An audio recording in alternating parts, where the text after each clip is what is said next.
Good afternoon. Welcome. First, can we just thank and recognize the incredible blessing that we just received to welcome us into this moment. Thank you so much, Tiokasun.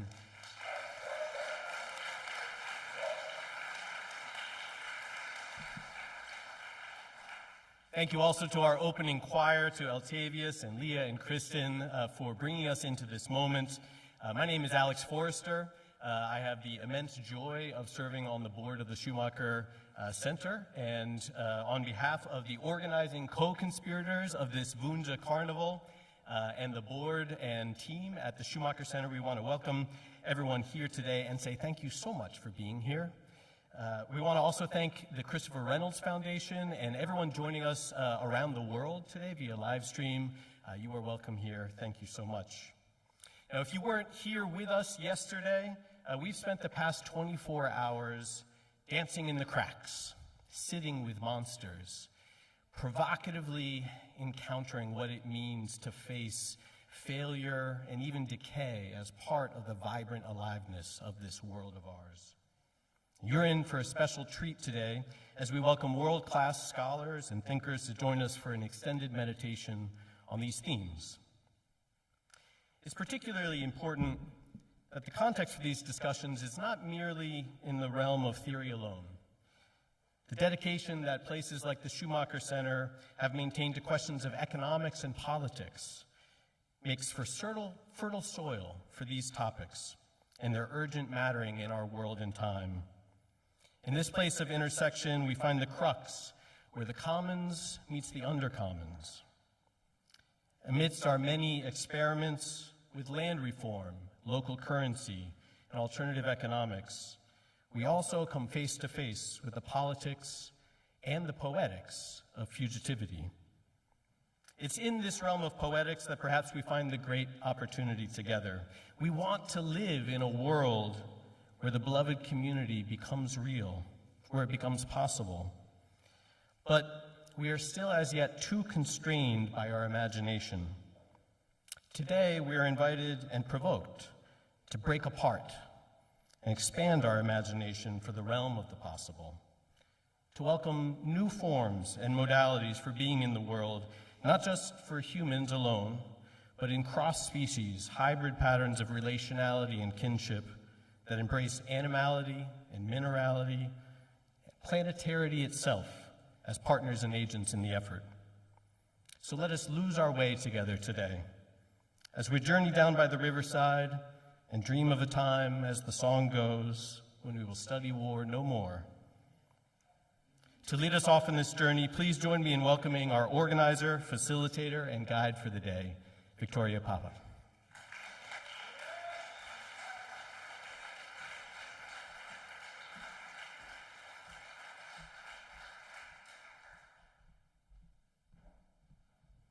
Hello, friends. Welcome. My name is Victoria Papa. Gosh, I think I've come up here without my remarks. Are they in my bag? Is anyone's piece of papers floating around? Wait, what? Should have known. Thank you. Okay, let's try this again. Hello, everyone, and welcome to Down by the Riverside, a town hall. My name is Victoria Papa. This summer, I've been co-conspiring with Bayo and a wonderful team of folks whose name you'll find on the back of your program to plan this gathering. I'm so thrilled to have you here with us today.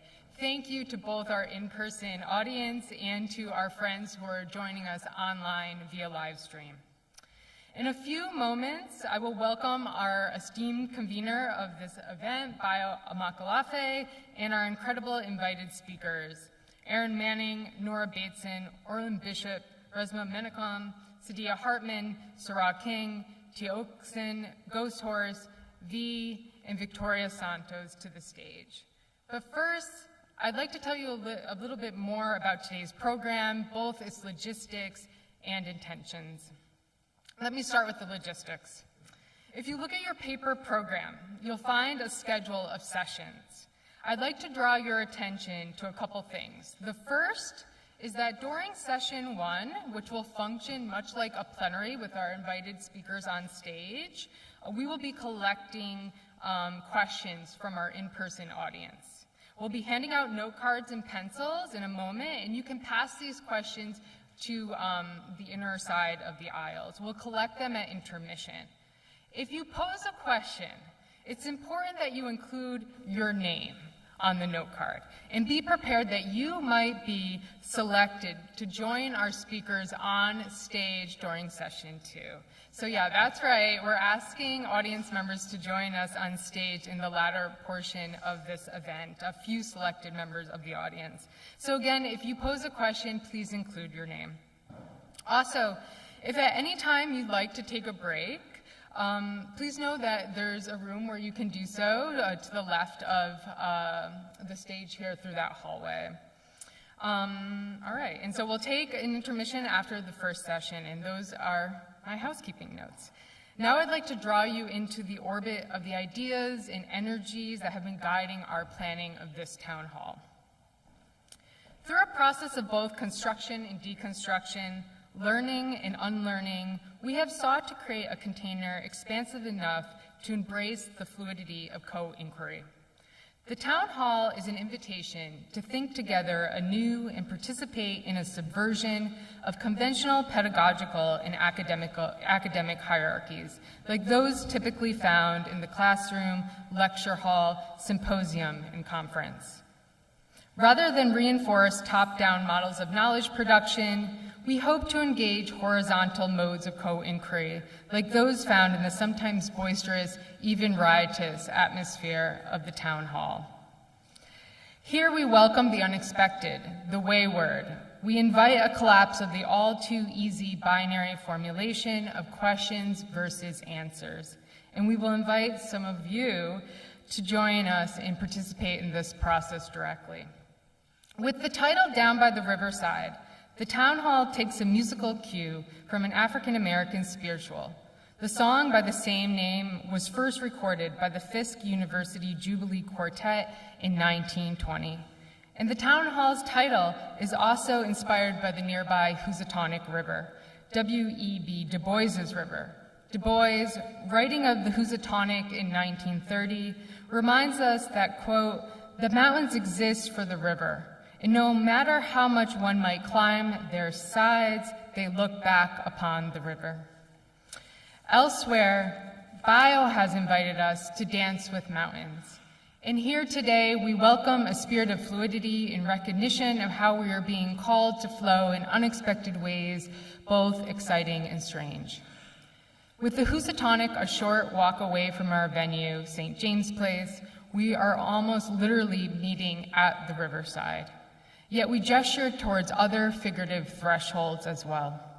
In spite of, or perhaps because of, the forms of collective reveries and imaginings that we have been so beautifully exploring together at the Vunja Carnival, of which this town hall is a part, we might find ourselves gathered here together on edge.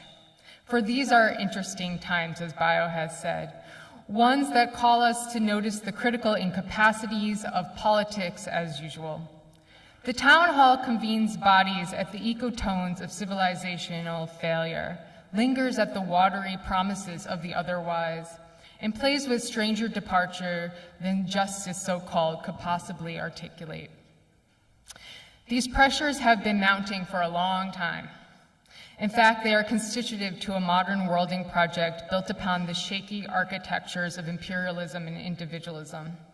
And yet, it feels that we are in an acceleration phase, in which the structures are being reinforced and falling apart at the same time, like a spinning top that begins to quiver due to the sheer force of its own momentum. One need not look to the so-called news or the weather report or a social media feed to feel the tremble, but surely you are likely to if you do. It's enough to drop into your own body, though, to sense the atmosphere, to feel the whir of a world coming apart at its seams, to feel the force of a spin that is a world unworlding, to feel yourself as part of that unworlding, not separate from it. In an essay published this past October, Bayo wrote, and I quote, "The world is at war. In the grip of lines and stenciled territories, we enact logics that exceed us, that transgress the categoricity of morally independent actors, and that might offer us a strange, bewildering other thing, a line of flight away from this toxic convergence of lines." In the wake of fissures along the lines of the proverbial left, many of us have found ourselves ever increasingly divided and siloed by our fervent desires to take a stand, as well as those predispositions, myopias, and algorithms that guide us, sometimes beyond our knowing. Meanwhile, a genocide rages on. In the United States, a presidential race where you never know what might happen next seems to hold only one promise: more lines, more stenciled territories. But as the lyrics to Down by the Riverside so movingly suggest, we are not here to study the mindset of war. We are on to a strange, bewildering other thing, to experiments of failure that move us away from the all too compelling idea of the individual who acts alone, who has a choice. And here I am paraphrasing Bayo, who, in laying the groundwork for today in an earlier lecture this summer, summoned a notion of freedom that is, quote, dynamic and ecological, constantly emerging and contingent upon interrelations. What happens in those interstices where your liberation touches mine, where my liberation rubs up against those of the Palestinian people and every person who has suffered at the hands of cultures of domination and ideologies of whiteness? What might be born from the friction, the heat, the spark of such encounters? In the mess, we have the opportunity to reorient ourselves to discomfort and failure, to scrape away at a mindset of individualism that would rather ignore our entanglements with each other and the world, even as it falls apart. As we sit here today in very neat, perfectly lined church pews, I invite you into the unwieldy parapolitics of the carnival, a convening of sites of possibility to foster a more sensuous solidarity. Alongside these threads of inquiry about civilizational patterns and queer openings within captivity, we celebrate a lineage of Black poetics that embraces fugitive forms of experimentation. Together, we embrace such experimentation by holding near the spirit of co-inquiry as a dialogic method of discovery and potentiality, where no hard lines are drawn and anything is possible, in spite of the strictures of rationality that might tell us otherwise. Here I'm spurred by the thinking of Fred Moten, who says, quote, "Maybe all the things that we say should have a question mark after them to indicate that they are tentative and necessarily imperfect. Imperfection, failure, tentativeness. We welcome such minor gestures as parapolitical methods that deepen our questions rather than resolve them, that send us down holes of which we may never come out. What exquisite excess might await us in the undergrowth of our inquiries? What mycelial methods of creating and sharing knowledge might we be participating in right here and now? What questions are being asked, not by us, but through and of us?" Our invited speakers are world-renowned thought leaders who have shifted paradigms within their respective fields and inspired new ways of being, thinking, and creating in and in spite of this world. To be in a field of possibility with these luminaries and with all of you here and online today is a gift. Thank you. Together, may we linger at the riverside. May we offer our questions to the river's mysteries. May we study war no more as we celebrate, honor, and marvel at the ebb and flow of these life waters. Please join me in welcoming Erin Manning, Nora Bateson, Orland Bishop, Resmaa Menakem, Saidya Hartman, Sara King, Tiokasun Ghosthorse, Victoria Santos, and the convener of this town hall and carnival, Bayo Akomolafe.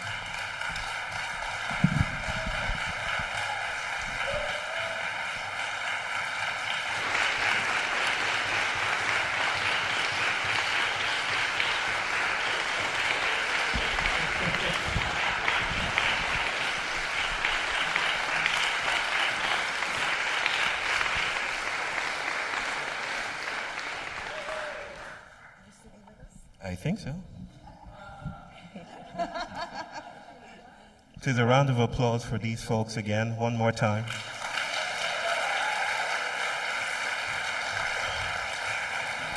Woo!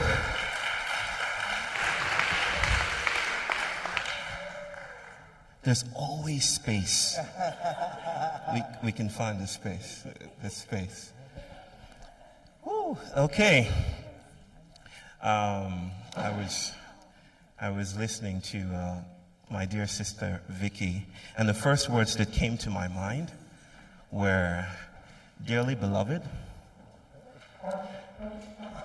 dearly beloved, we have gathered here today to get through this thing called life."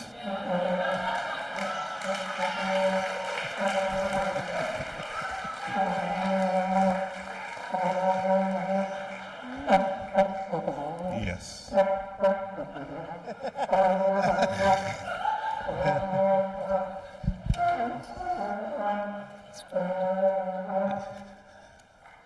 Yes.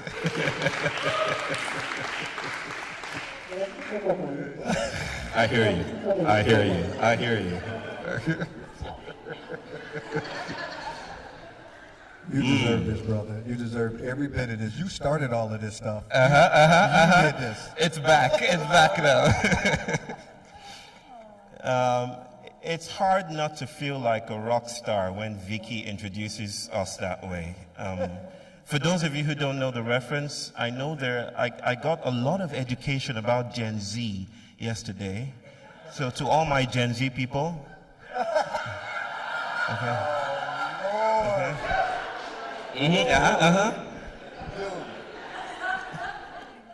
Oh, you can't hear? Okay. It's reverb. Maybe pass that mic. Is it good? Better? Maybe. Okay. So I want to welcome you all to this beautiful conspiracy. I want to welcome you to my hometown, Great Barrington.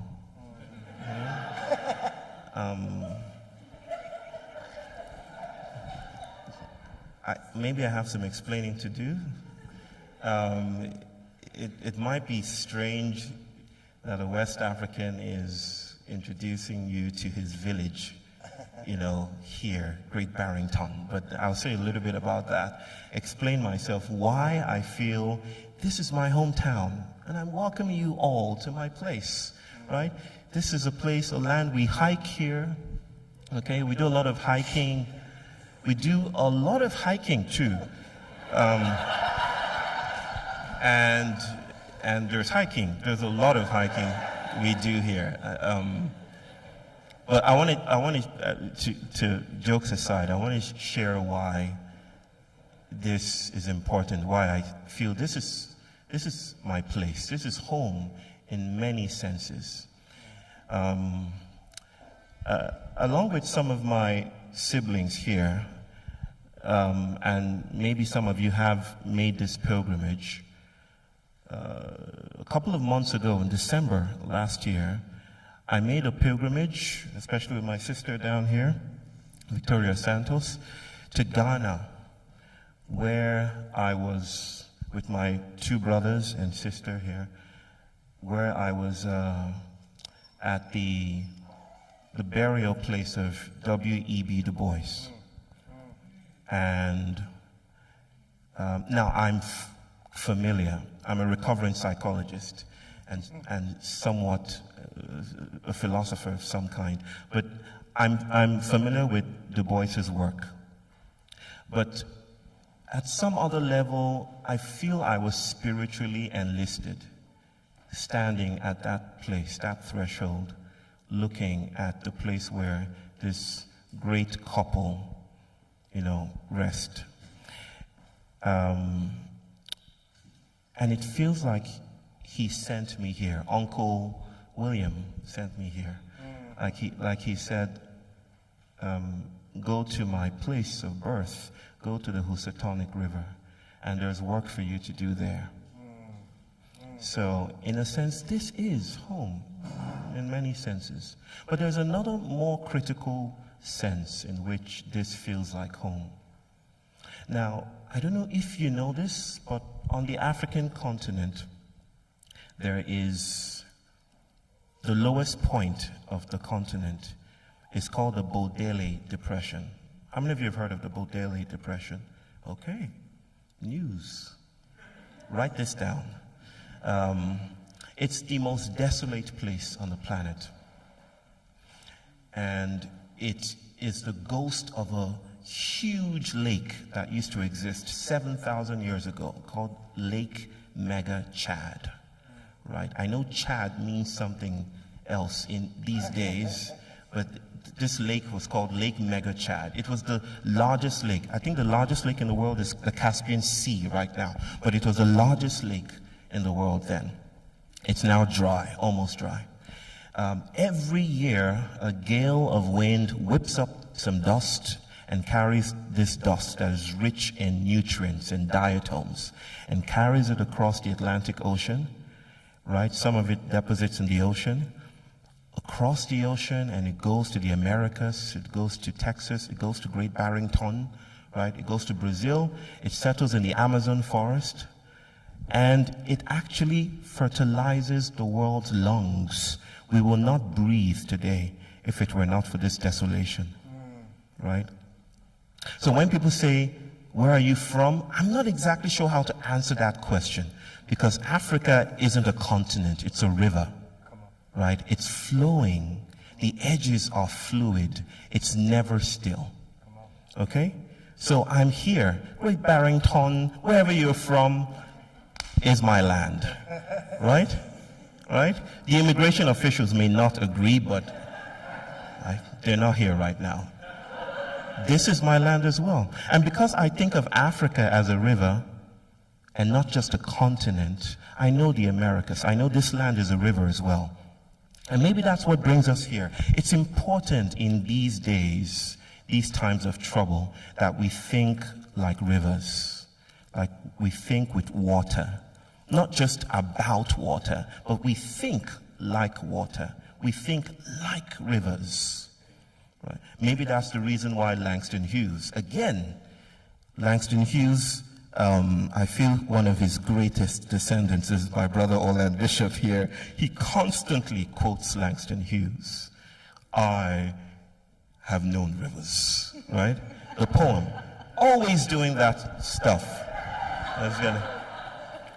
I would say, Orland, how are you doing? So, I have known rivers. Like, Orland, that has nothing to do with what's happening right now.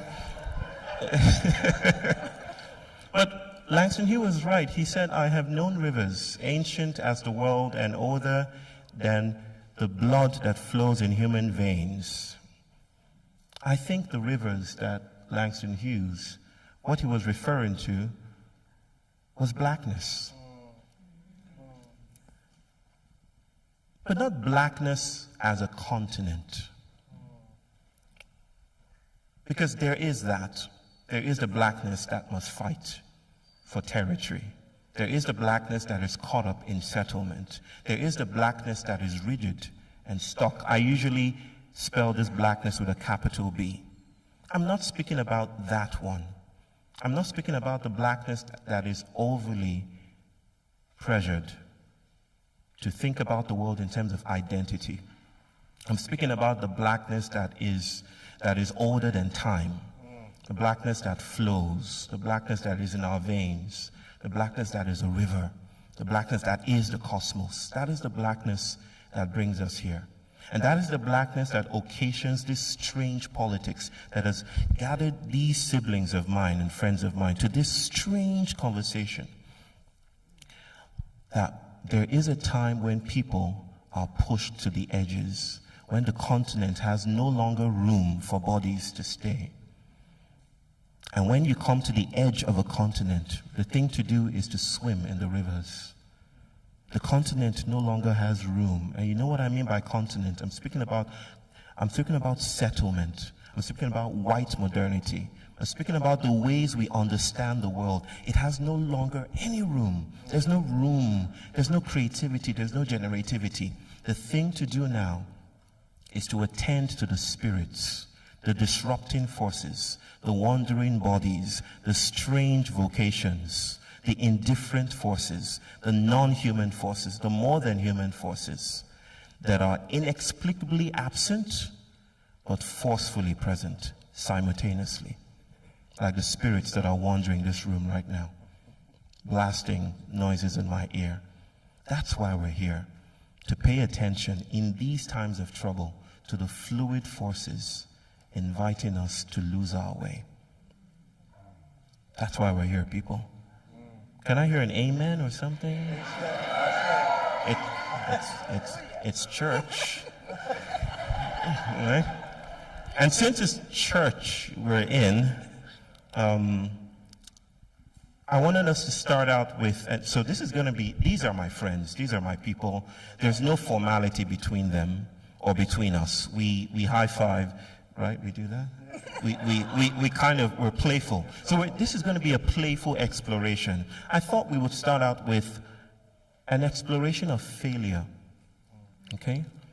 Now, by failure, I don't mean Resmaa saying, hey, Bayo, in 1962, when I was like 50 years old, in 1962. That's what we do. We do that already. We opened it up already. When I was 50 years in 1962, I failed at this or I failed at that. This is not some confessional of personal failure. That feels too restrictive, right? We want to explore, and I was speaking with Nora this morning, like, how do we even begin to speak about failure in a world that is constantly moving, right? Where the boundaries between our skin and ecologies are, very difficult to parse. How do we begin to speak about failure in a world that breathes and moves, where the personal and the not yet personal, or the not quite personal, are in bed together, right? What do we do with failure? So we want to have a confession. This is a confessional right now. We're speaking about failure as this generative planetary quality, as this blackness that is seeking and is counter-hegemonic and is disrupting white modernity. And I want you to bring yourself into this conversation in any way you feel led to. Can we do this, people? Yeah. Okay. So please give them some encouragement by, yeah? All right, that's enough encouragement. That's enough, too much encouragement. All right. Erin, let's just start with you. You have a mic there, right? Yes. Okay, yeah. Of course. I was going to go last when other people said really smart things that I could jump on. Now I have to go first and talk about failure. Well, I've written a lot about failure, so maybe I can talk about failure. It's nice to be here. It's a little bit intimidating to be with all these beautiful people. Maybe I'll begin by talking about how I think about creating an environment for thought and practice. Brian Masumi, who's here, and I have worked for many years gathering people and thinking about creating an environment for thought and practice. And one of the things that we focus the most on are the thresholds. So we think about how do we cross the threshold? And we think about that quite literally. What are you carrying across the threshold? What kind of histories, what kind of inheritances, what kind of beliefs? The people who most inhabit the power structures of whiteness tend to think they cross the threshold alone. And so it can be interesting to make that apparent, that you thought you were entering by yourself. But one of the things we've found is that the threshold is not necessarily where you think it is. You can work really, really hard to tend to a threshold, and then there's another threshold that you didn't tend to. And I'll just speak about one event where this happened, and it was in 2007, When we organize events, we tend to work for a year or so crafting those thresholds and what we call the enabling constraints of those thresholds. And we had a I think maybe 5-day event called Housing the Body, Dressing the Environment. And it was around gentrification and relational modes of creating other forms of sociality. And what we hadn't thought about, so this is where the failure comes in, was what kinds of worlds people were going to land in after the event. A lot of times when we gather, we may have the conditions for something to occur that makes us fragile or vulnerable in the event. But that fragility has to be tended by the next thresholds. And in this particular event, on the last day, somebody fell off a hammock. The hammock fell off the wall. You know, we had set up hammocks. And there had been a bit of a rush to set up these hammocks, and there had been a bit of a fatherly suggestion on the part of Brian that we perhaps hang them up a little bit more carefully. And then it hadn't happened, and there was a moment that was terrifying where the person fell on the concrete, and for a few seconds, maybe just a few seconds, we didn't know if it was going to be okay. And then it was okay, but it wasn't okay. When the day ended and it was the last day of the event, we left, Brian and I left, and a few others left, and a lot of the young people stayed, and there was a lot of alcohol that was consumed. And then there was a psychotic break. And we were called at 4 a.m. to the hospital to tend to the person who'd had this break. And in the aftermath of this break, very quickly a movement entered that was, in our vocabulary, unskizzable. So it had a kind of force that couldn't be detoured. And the force was one of blame. And it was so powerful. And it happened in a kind of subterranean way that could never be kind of anchored and moved. And for about a week, we tried to find ways to shift it away from blame, away from, because this moment also,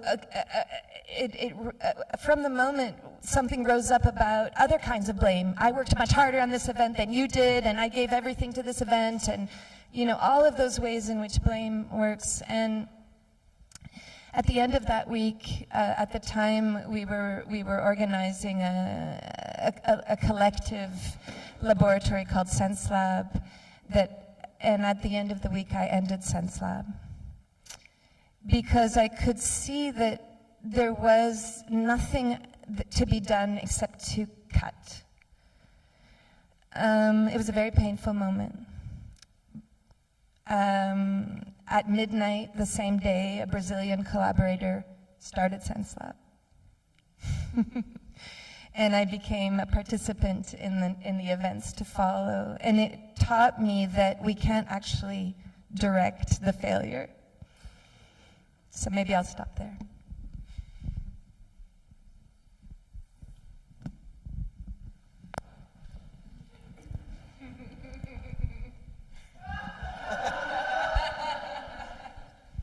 Saidya, you want to go? Sister? Saidya, you want to go? I thought when I said I would participate, I said to Bayo, I'm going to be very quiet. And he said, that's fine.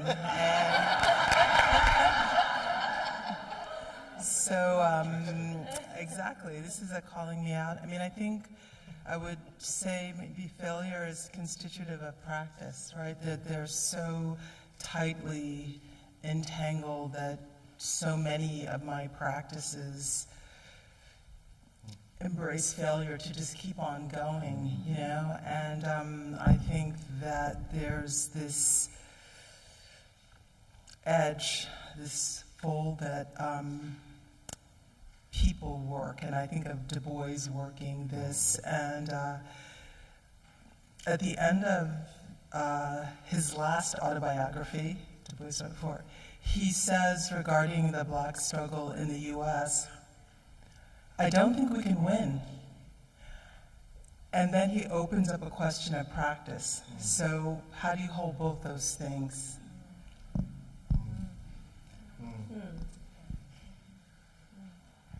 Yes, it's open.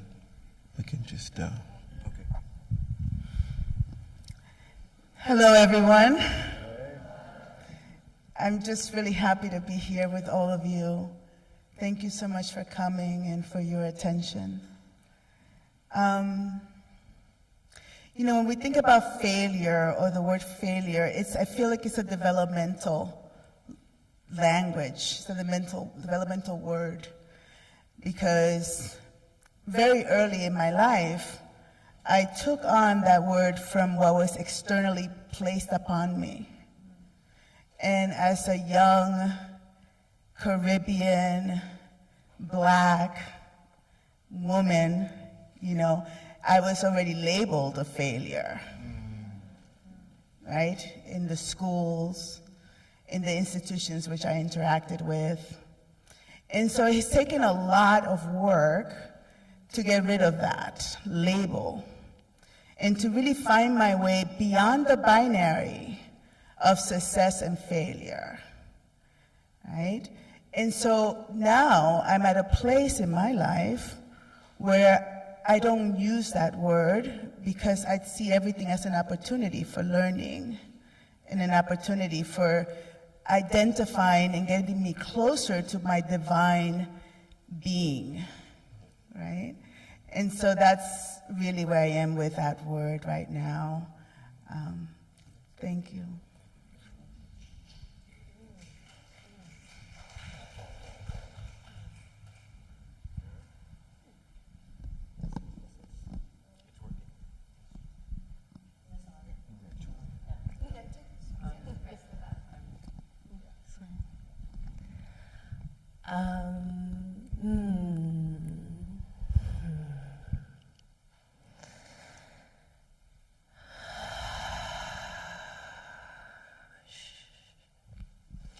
I'm just so grateful to be here with family on this day, and always feeling so tender in my heart. I want to bring the tender heart into the space. And I've just so appreciated that the word learning was brought into the fold. What that struck in me was, and also, Saidya, what you're mentioning about practice. Lately, I have been really grounding in not knowing. I believe in Buddhist philosophy, maybe that's referred to as don't know mind. Don't know mind. So this practice of, this embodied practice of noticing the arising of thoughts in the mind. And these thoughts attempt to anchor us into some form of ground, right? Our thoughts want to ground us in this reality and make us feel as though we can grasp something. You know, I know this thing, right? And I think it's something incredibly vulnerable to notice the thoughts arising and realize that they are grasping at the blackness that Bayo is referring to. It grasps, it's one hand clapping, the sound of one hand clapping. And there's emptiness.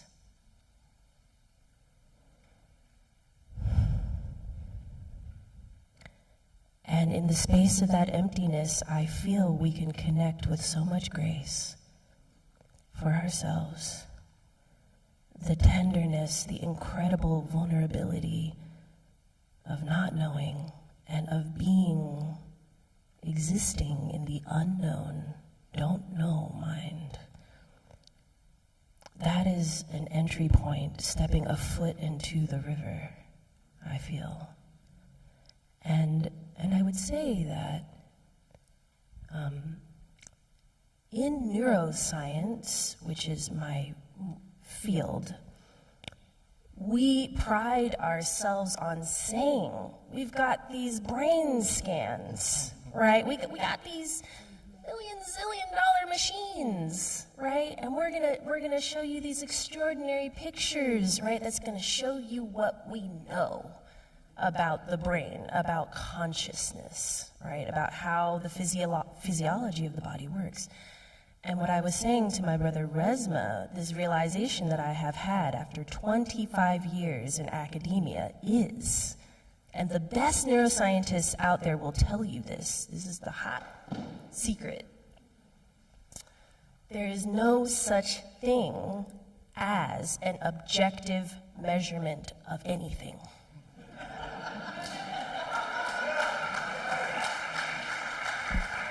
Period.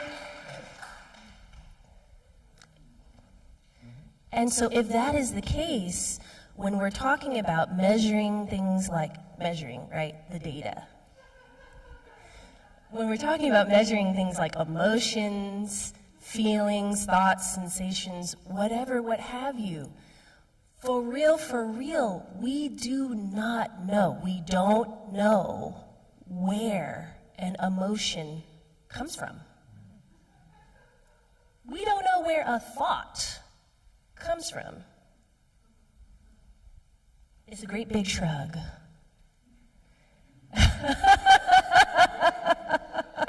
Sarah, you're missing an opportunity to drop the mic. I think you should just do this.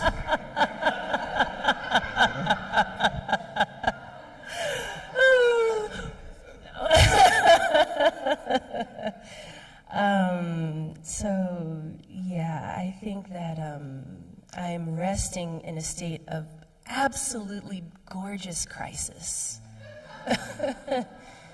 In that, we don't know. And I also think that that just might be the most generative and love-filled and like we're the seed of potentiality and beloved community, and the vastness of suchness can arise and meet with us to steward us in wherever it is that we are going.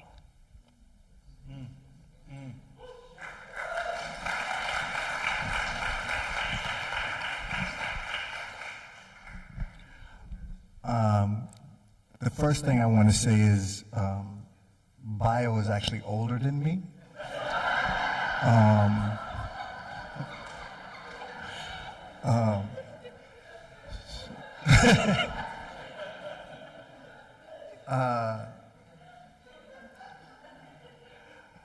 You know, the word that pops into my head after listening to the beautiful people that just went is play.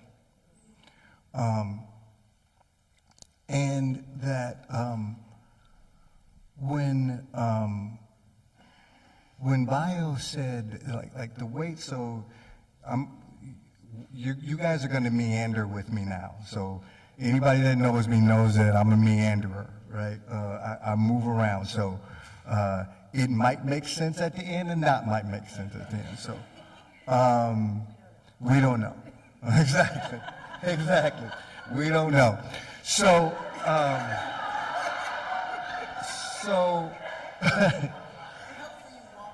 yeah. So Bayo said something, and Bayo was talking about water and be like water. And the first, you know, I'm a martial artist, so the first thing I thought about was a great philosopher, Bruce Lee, right? And a lot of people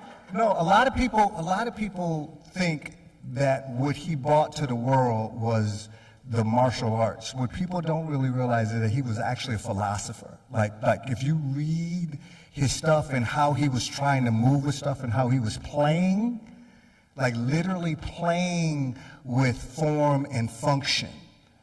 Like even Jeet Kune Do, the style that him and Danny Asento created, was a play. He would say things like people would, there was this one reporter who said to him, well, you know, you're breaking down form and doing all of this, and, you know, traditional kung fu is like this and this, that, and the other. He goes, and this guy was a martial artist.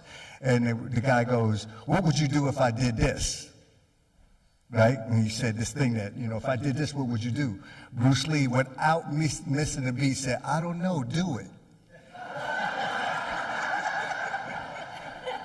And he meant that. That wasn't a threat. It wasn't a threat. It was like, I've been practicing and playing with things so long, I'm as interested in what's going to happen as you are. You guys understand?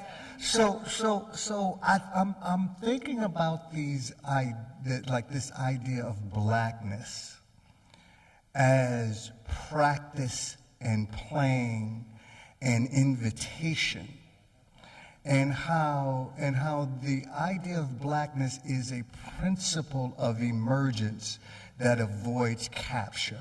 And there's nothing that I'm saying that I haven't gotten from my brothers, from my sisters, from my aunties, from my ancestors. Like, there's not, like, when you hear us talk and say the things that we're talking, some of you start writing, right? As if we're saying some shit that hasn't already been spoken into. You know what I mean? Like, this stuff for me, blackness for me really is, can we condition and temper our bodies as human beings? And the human being is not the center of creation. Can we temper and condition our bodies to be able to play so something else can emerge? It is not about retrofitting the current structures and to capture the beauty or the emergence. Like, we're in this beautiful church. After I say this, we might not be in the church much longer. But the church and religion and academia and all of these pieces are structural pieces.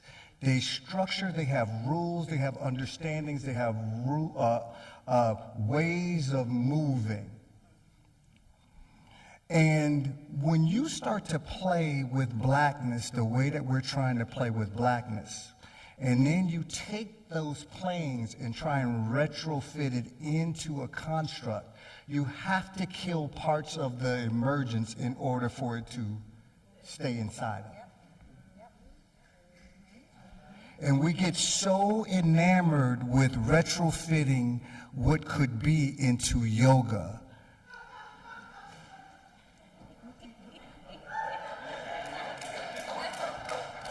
We get so enamored with retrofitting it into Christianity. And then we wonder why the people who are starved for something else, for imagination, for image, for coaxing, don't value what we bring.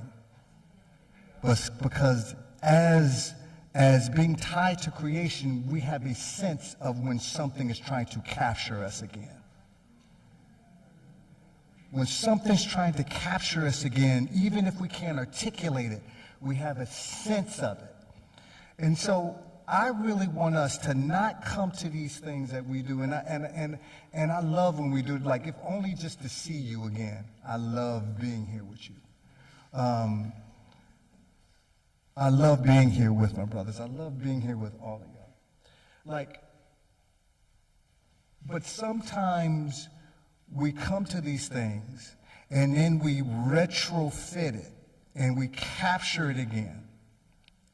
And I think it is our role right now to resist capture, and this is from my brother, to resist. This is what the last part of Du Bois's life was really about, the architecture of what's next, not what has been. Like if you look, if you read, if you like read some of this, like he was one of the first people that started to begin to put his words in graphics. I don't know if you guys noticed, he has books of like things where he said, well, what about this and what about it? But he did it in graphics, right?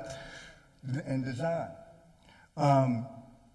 Because he knew that the words of English and French and Portuguese were going to capture and limit and chop off the life of what he did. So he wanted to try and figure out another way to bring it to us, to work with it. And so my invitation is that we have to begin to practice and temper and condition our bodies, much like if we were athletes, right? We have to condition ourselves to hold the liberation that we say we so desperately want. Most of us, if liberation came to us right now, we wouldn't know what to do with it. Because we're not practiced, we're not conditioned. This is what our indigenous brothers and sisters have been trying to say to us, and then what do? We take it and then put it in a dream weaver or something. And as this, you know what I mean? Like we take it and then we capture it, and then we wonder why our indigenous brothers and sisters, wherever we are, don't want to deal with us no more. Literally. So this piece around blackness for me is really about playing and pausing and conditioning and tempering ourselves to be able to hold liberation and not just capture liberation.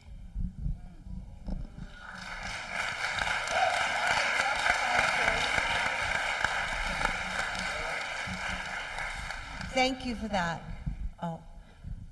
First of all, it's such a privilege, such an honor to be in the midst of these extraordinary people and all of you extraordinary people. I feel so moved.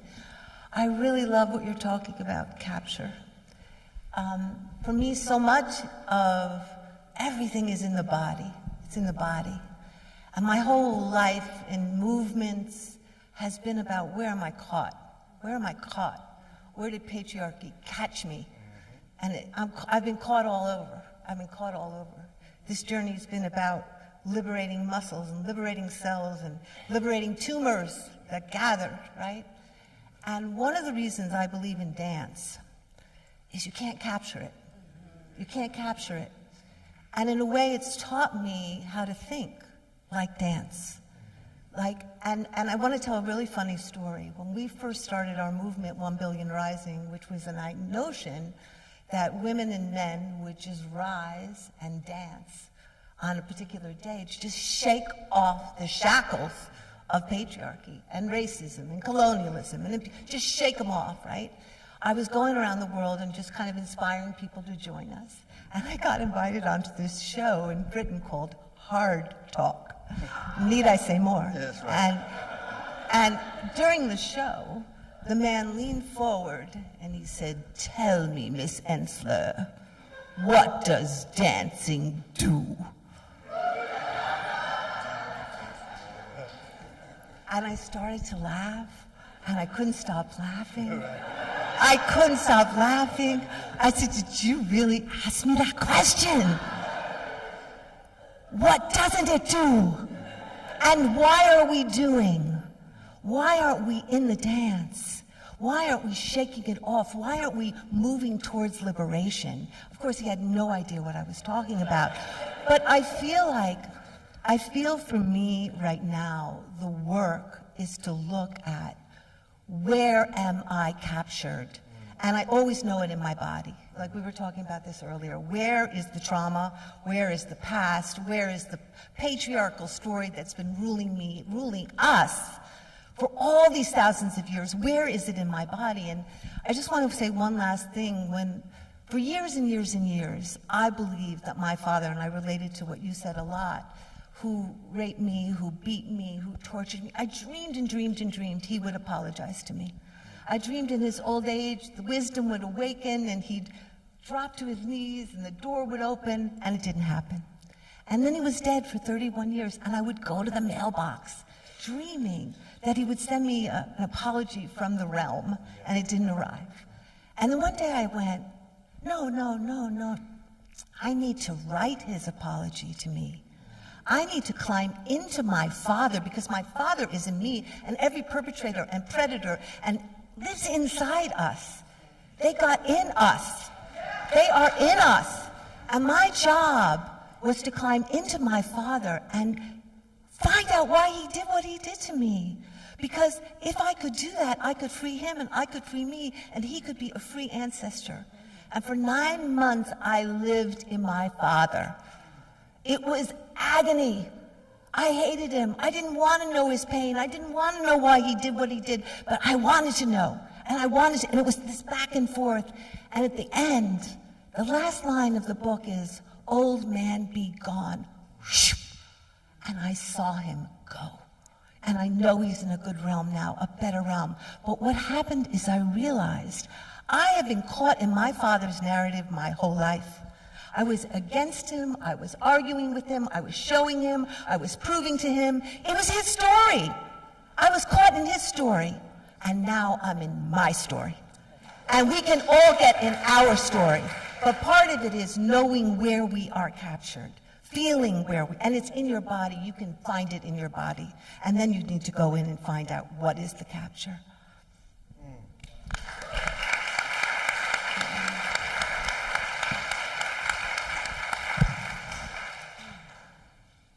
I've known Rivers. I knew he was going to do that.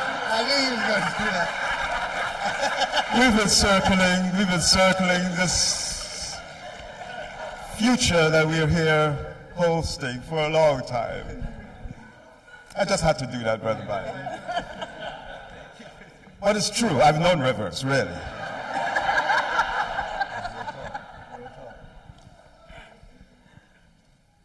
And the invitation to come to the river and be at a quest for what is under the river. It's been a kind of journey for me. Since we were in church, I have a confession in a way. I had my midlife crisis at 5 years old. I decided at 5 that I'm going to vacate the paradigm that I was nurtured by for the previous 4 years. Which is someone telling me who I am, right? Including my parents. And wanting me to know their knowledge for the purpose of me being like them. And I asked myself, what's the purpose of my own creativity? And I realized for the love that my parents had for me, they wanted to give me their experiences. Love does a very mysterious thing. It puts us into relationships, sometimes in deep trouble, until we realize we have to divorce them. But we're also born into a world and time and traditions that are also betraying us because we're not prepared to live in such a time.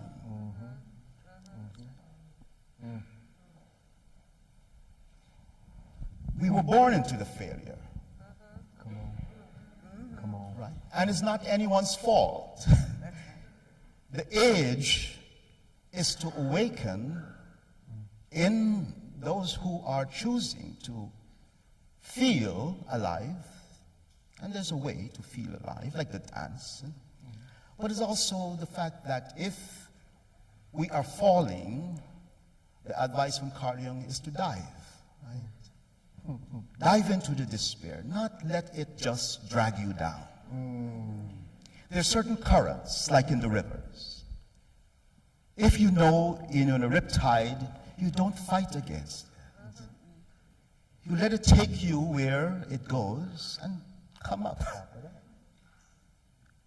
We are in a riptide of world destiny. currents pulling us into all kinds of remembrances and disturbances. And this is where a kind of creativity could come, like the blues. You know, the blue note was discovered because a person felt such isolation from the regular notes that keep people in the same beat and rhythm. So this off note, this particular distinction to say, if you can anticipate this note, you'll be more authentic. Because all the broken pieces of the life fits there.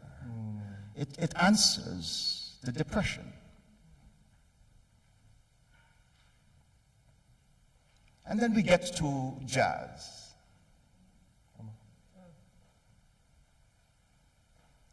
You know, I had gotten a music scholarship after high school to go and study music at NYU, and I said no. Because you don't study it for me. There's a certain kind of attentiveness that connects us to the field. But the reality of this jazz of life is to ask each other, what note should I play that make you dance your music? Right? What is it that we are to orchestrate in a kind of improvisation? The destiny that is waiting in the magical realm. I saw something here that we live in a magical time and magical realm. But it requires a kind of disbelief in the authority that tells us where to step and when.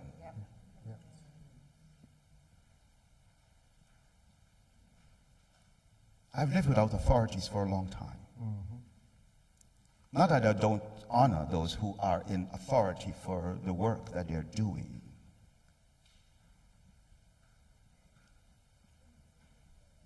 But there's a space for the child. And this is about the mistake. When parents and guardians and lovers of children's lives see them attempting to do something, and we know that they're bringing all of the effort to walk and to act and to create and to play. This is the magic of life, seeing it happen. We had a time, 0 to 3 years old, before the midlife crisis starts, and someone tries to tell you who you are to be. How do we go back to the space in the womb in which the parents were preparing for the child's arrival, the community, waiting to give you a name, waiting to honor the nothingness that came with us, the mystery that followed through the umbilical cord of life from some other time, beyond time, in the blackness of the wisdom of life. And then being on earth, and the child begins to be pulled down into another mystery, and we start to speak to them and interrupt the listening. And we speak to them so much of what is wrong with the world that they forgot that they came here to liberate it. So I'm asking us to suspend the disbelief in all the things that came before that did not work, not for the purpose of not honoring it. But there's time now in the cells of our bodies for a kind of transmigration. We can choose where we're from. Let me say this again. We can choose where we are from differently than where we started in the first 3 years of life. Why sit among people with magic and talk about failure within the other kind of context. There are no rewards for this life. No rewards. No. It all has to be given back. Whatever it is. Whatever we have acquired will be given back. At death, right? We give it back. Why? Because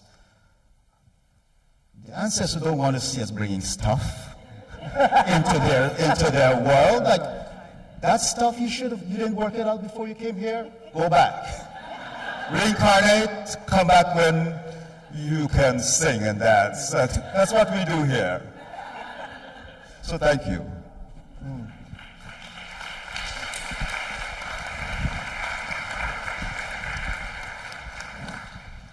Thank you for that. That was beautiful.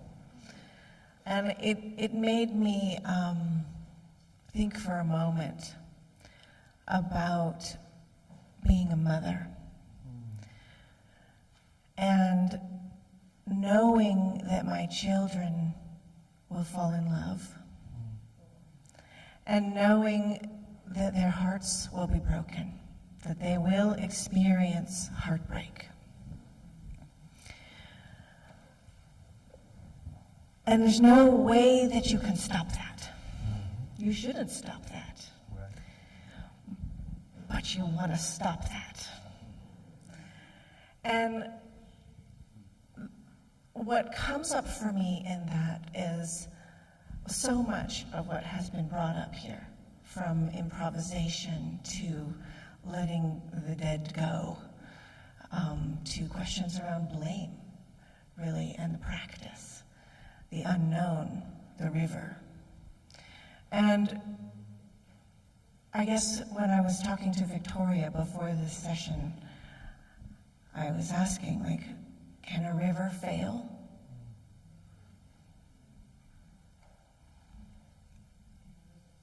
And we wouldn't ask that question, would we? Why would we not ask that question? Because the river isn't just the river. The river is the river bank, the river is the rain, the river is the seasons, the river is all of the organisms and the life that is around it. The river's not the river. Will my child's heart be broken? And lately, I've been recognizing in this twofold time mirror.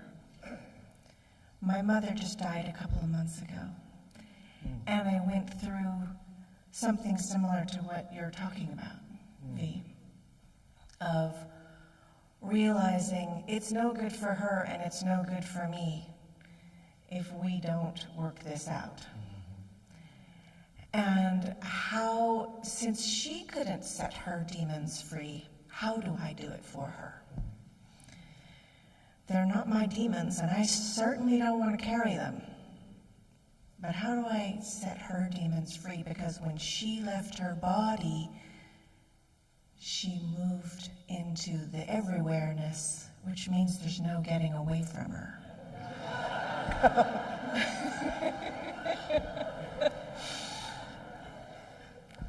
So there's that. You know, it's a really good kind of motivation to clean your house.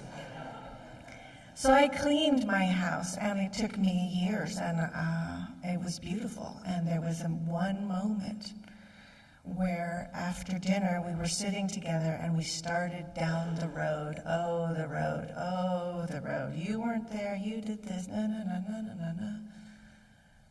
And then finally it was like, okay, look, like, how do you wish it had been?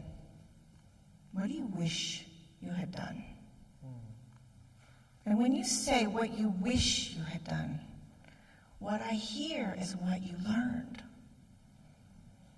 Now I see how you have seen it. Instead of trying to deny it or justify it or, you know, somehow placate it, or there was a movement that was possible. There was movement there.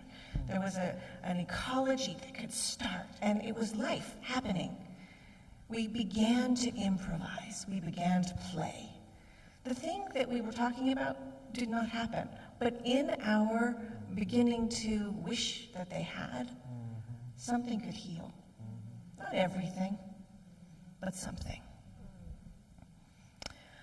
And I'm thinking about my kids that are coming into those parts of their relationships that are no longer, anyway, it gets difficult, you know? And I'm watching them do the learning that I did not. I'm realizing that my generation swept some stuff under the carpet. We really did not clean our house. And next gen's coming in, and the gender roles are very difficult, and the expectations and the way of living, and how do you love someone? And so there's all this stuff about what I said and how I did, but more than anything, it's the unseen, the unsaid, the impressions, the implicit, the indirect that sneaked in that I didn't know. I didn't know. It was not just the unknown, it was the unseen. And for me, this practice and this improvisation is really a question of tending the unseeable, unsayable, implicit space. Not just the space we can point to and say, do this, do that, do this, do that, but the stuff you can't see. Because there's so much habit living there.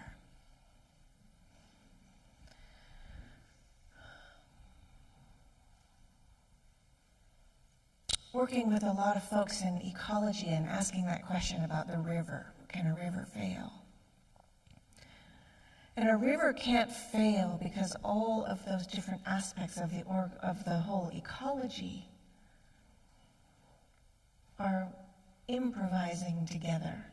If it's a drought year or a rainy year or one insect is burgeoning year, the ecology knows how to do something that we might call collaboration, but I don't think that's the right word. It has something to do with, I'll cover for you. I don't know what I might need to do, but I'll figure it out, right? I don't know, but the practice is, how do I cover for you? Because we're going through times now that we don't know how to be in. Will you cover for me? I will cover for you. We'll figure it out. No, Bayo gave us no instructions today. Like none. And I was like, okay, I like this. This is great. But part of that was exactly this feeling of, this is the thing of getting up here together to give something from ourselves, not knowing what, but knowing we will do this together. Yeah. Thank you.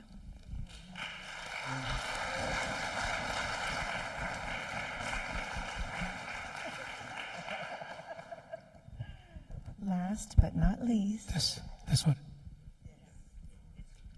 I was hoping no one called upon me. Thanks, Bayo.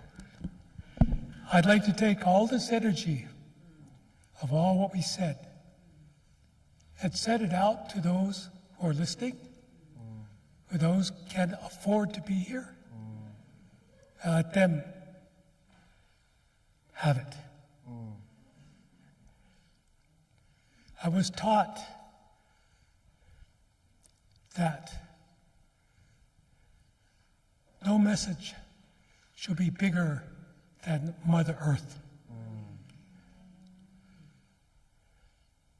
and that the reason failure is here is because a society, a civilization, has been taught to try to solve mystery. Come on. I grew up in a culture. We accepted it. Makes it much easier, I tell you.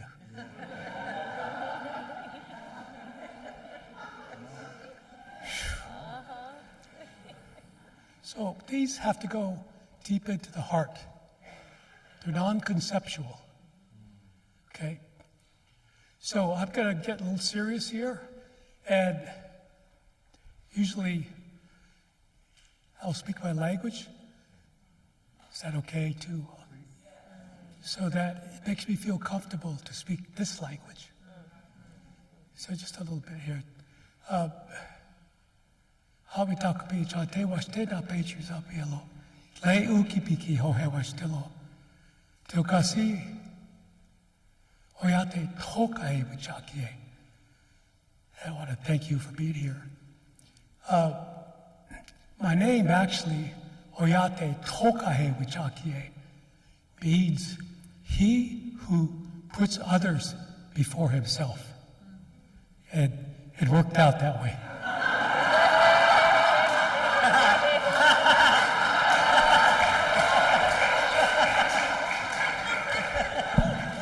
See what you get when you accept mystery? That's it.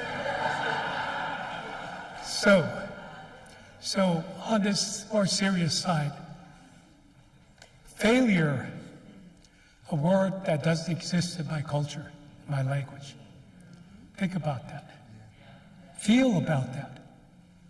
So an elder recently in Canada said, he was speaking to a crowd of Canadian officials and regular folk. And he noticed that they were all Canadians, and they were French, and basically Europeans. And we as Native people are often said to, when they talk about us, you people. So there's a separation there. So he said to these European Canadians, you people.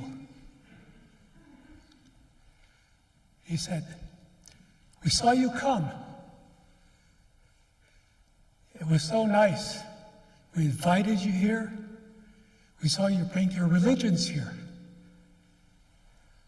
All kinds of religions. He said, those are yours. We're not going to take them away from you. No one's going to bother them. They're yours. We respect that. He also said, we also seen you bring your laws. All kinds of laws, books. And he said, we see that. Those are yours. We see that. We respect that. No one's going to touch you. No one's going to take them away from you. But he also said this. But one thing we didn't see you come here with is land.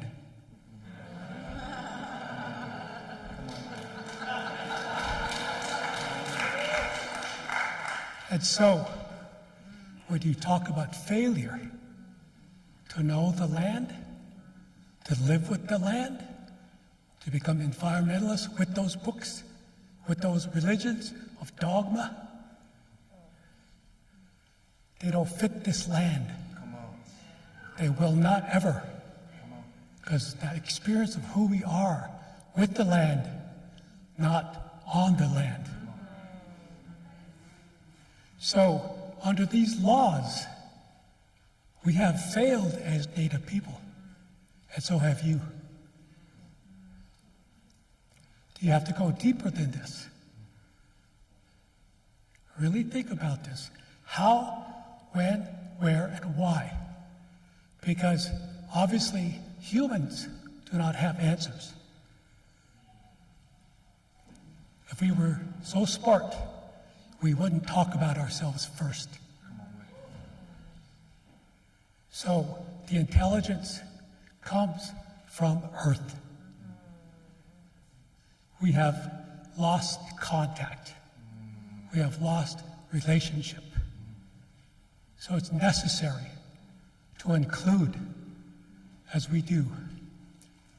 In old Lakota, there is no word for exclusion. There is now. You see how much we've learned? So these are processes. And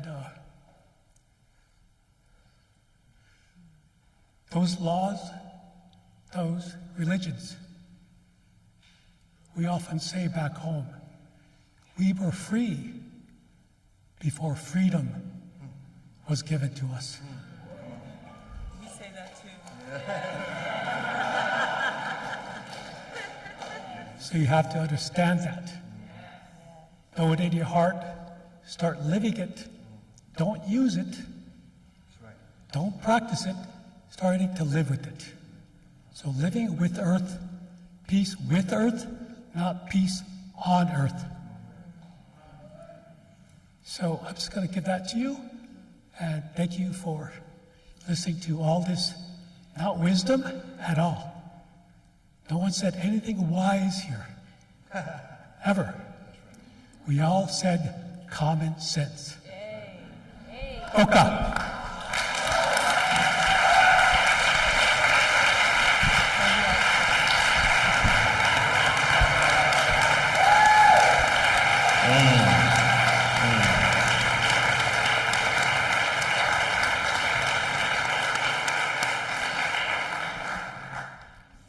So I'm constantly failing when it comes to time.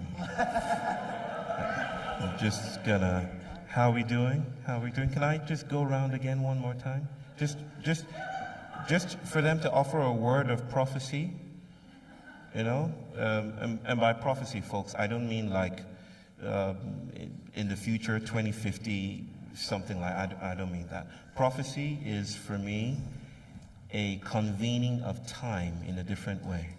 Right? It's not predicting time, it's making the past and present and the future dance differently. Right? That's the crossroads. This is a crossroads right here. And if there's anything that feels very powerful for me right now, it's the idea that if we release failure from this highly hyper-individualized highway that it has been tethered to, and we see it as something more generative, something more ecstatic, right? In my culture, Eshu, the Yoruba god of tricks, the crossroads genius, offers failure as a way to break away from your captivity, right? That's how new things happen. My people have been fighting for so long. They're fighting right now. Millions of Nigerians, I said to you all yesterday, millions of Nigerians on the streets fighting for food. It's as basic as that. It's basic. Maslow would be proud. Maslow? Anyone? Yeah. Abraham Maslow? Okay, forget it. Nerd stuff. But yeah, millions fighting. And we've been pushed to the wall. We've been pushed to the wall, and we're always fighting back so that our backs don't touch the wall. I think we forget the traditions of our own elders and our people, that walls also migrate, that walls are not as still as we think they are. Walls don't talk straight. Walls talk Creole. They speak pidgin. They're not as rigid as modernity presumes they are. And so this invitation to failure is an invitation to reposture ourselves as Bruce Lee would do, right? It's to play with a world that is dancing, that the world is more enchanted than we think it is. So at this crossroads, this is a political space right now. Nobody here is representing any party, but this is a town hall. and it is a crossroads and is an invitation to a different, stranger kind of politics. A politics that we're all enlisted in. You all have the cards. Can I just see your hands up and just wave that card that you're holding right now? No, you're not really holding a literal card. You're holding, you know what I mean. We're playing. Okay. Wave it like you just don't care. Right, there you go. That card, that invisible, unseen thing is your enlistment, is your permission to dance with the world more promiscuously than you have been told you can. And so I want to invite my siblings here to speak a word of prophecy, to offer words brief, and imagine that there is a compost heap right there in front of us, an umbari, an altar, and just speak to this moment, a blessing or something, a word, 2, 3, that tells us that we are not as captive or as captured as we believe we are, and that there is a lot more, and that blackness, the river of blackness, is flowing still, and this spillage is our emancipation. This failure is emancipatory. Can we do that? Yeah. Okay. Just one quick thing. So the story you told about the interviewee, the person that said, you know, what about dance? The thing I want to leave is the idea that we don't need permission. Yes. Like we've been so, we wait for, and I think what is calling us right now, what hitches us, what stops us, what captures us is the need for permission. And the immediate thing when you said that, the thing that popped, the image, the imaginings that popped into my head is when he asked that and you had that big ass belly laugh. What if you would have had that laugh and you would have started dancing right there? No, but I'm just saying we don't need, like, we need, like, the structure will have you believe that you need permission. Like, in situations like that, the call, I mean, like, kids and elders watching that need for not permission ripples out like the river. That would literally 20, 40, 30 years from now, people say, did you see that weird little white-haired woman just start dancing when he said, like, you know, like that, those pieces, I think, is the invitation right now. Right. That's what we're up against. That's our backs up against the wall is, what are we going to do now? Yeah. Thank you, brother. Thank you, brother. Yeah, no permission. Yes. No permission, just pick up the mic and... I would quote a Chinese poet. I can't pull the name fully back. Just a few words. He said, trust me, you're happy. Say that again, brother. Say that again. Trust me, you are happy. Yes. That's it. Okay. I trust you, Brother Orland. So I've been thinking the whole time about capture, and I've been thinking about what you said about Du Bois and listening to everyone. I'm going to show you something. All right.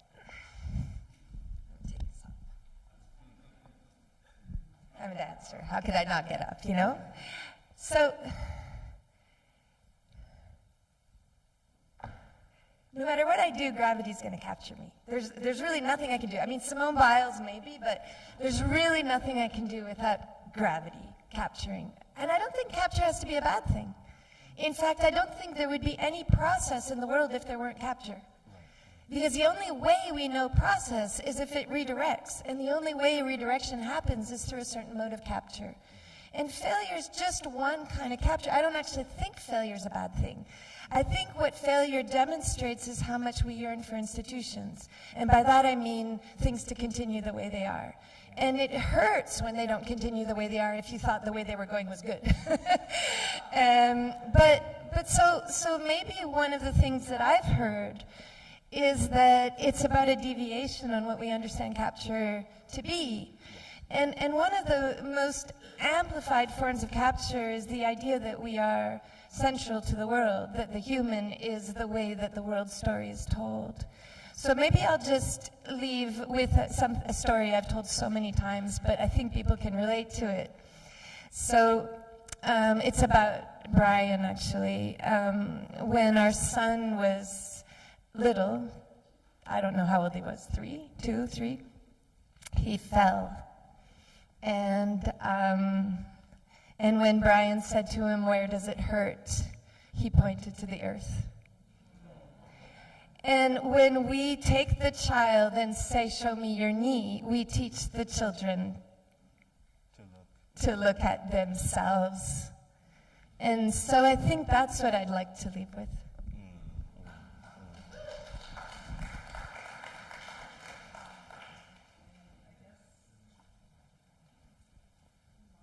It's on? No. Yes. I guess I want to just underscore enclosure, because I feel like we are inside something that I know I would like to break. Du Bois described whiteness as the ownership of the earth forever and ever. I want to break from that. And I think in terms of the question of scale, which is about failure and opening, this morning I was in my garden and I was looking at a fern, and I know that a fern has a greater scale of time than I do, and I can't narrate my being here in the scale of the fern. So that's I think I'll follow, because Thich Nhat Hanh just kind of came in, and there was a saying that about drinking a cup of tea, I stopped the war. And so my wish for all of us is that we stop the war within ourselves, and therefore the world on this planet.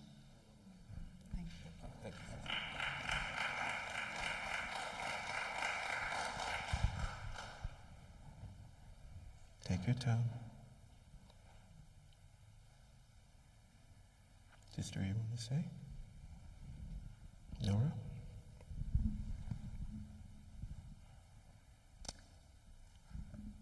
I see so much beautiful intention toward making a utopia. Yeah. I don't want a utopia.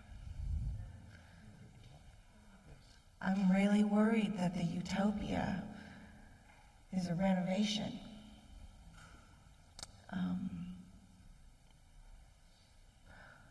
So I guess what I would like to celebrate around this issue of enclosure is something unexpected, something unfamiliar, something that we can't understand, something happening just out of the frequency, something that comes from some other unexpected direction, something like, for me, what I long for is that feeling that you have when you have a dream and someone asks you what you dreamt and you can't say, but you try. And there's something super important there about knowing that the richness of the world that you were in cannot be expressed. And for me, that's what I long for here, for us to go there, in the place that has this richness well beyond what we might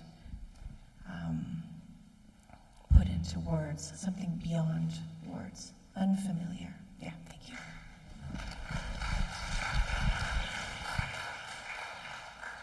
Well, then you want to go? Okay. Sarah? V? You go last. mine's related to everyone's, but I feel so deeply that we're inside something, this Patrix. We're inside this Patrix. And I want us all to stop resisting it. I want to go to another place. I want to go someplace else. I want to create something. I want us all to create something. What you said, the miraculous is a paradigm. It's a paradigm, miraculous. We don't even know a tiny bit of what we're capable of. But what I'm learning every day that I live in the woods is if I go into her, if I give myself to her, if I cherish her, that miraculous begins to unfold. And I don't have to do a thing about it because I'm connected to her. And I think what you were saying about our disconnection, our separation from the earth, for me, it was the same as being separated from my own body. And every day that I sit with the earth, in the earth, of the earth, I get connected to the miraculous. So I wish that for all of us. Plant yourself, be with, honor her, cherish her, because that cherishing is the door opening, the window opening.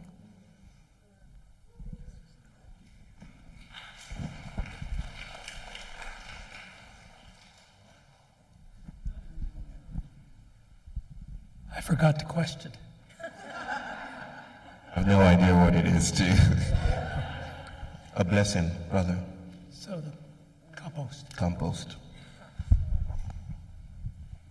So, earth. We have a word, maka. Maka to you means earth. In English, it could be dirt, filth. Has bugs, disease. We wash it off because we're going to get sick from it. There's no immunity. So we have a word, maka, which to us means mother, earth. And we put that compost, and we look at that in a microscope. Even further, electron microscope. We see all the bugs, all the life in that compost. And we say, this earth is who we used to be, who we will be, but most importantly, who we are. So in becoming here in this dimension as beings of energy coming into this dimension, we take this form, Muchasha, and in this form, we're given fingers, eyes, nose, legs, everything to learn how to function here. We eat, we drink, we see, we hear, we speak. And in that, we're learning how to, we're becoming earth. So all of us here today, we're still becoming earth because we're still doing the same things we did when we were babies, learning how to live here.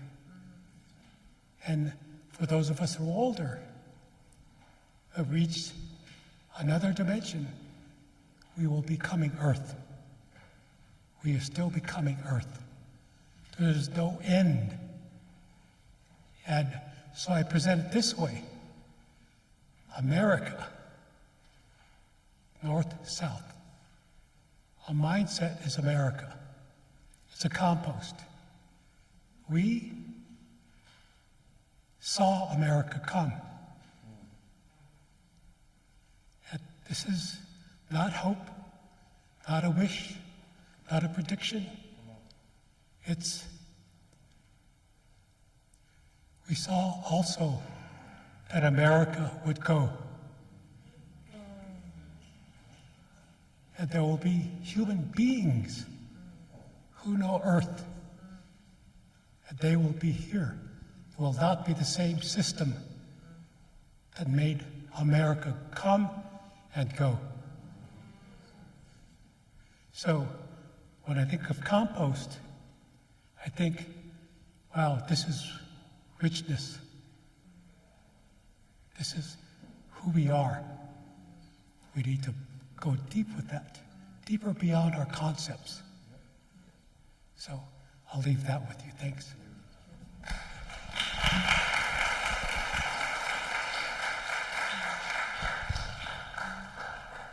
Take us there, Sarah.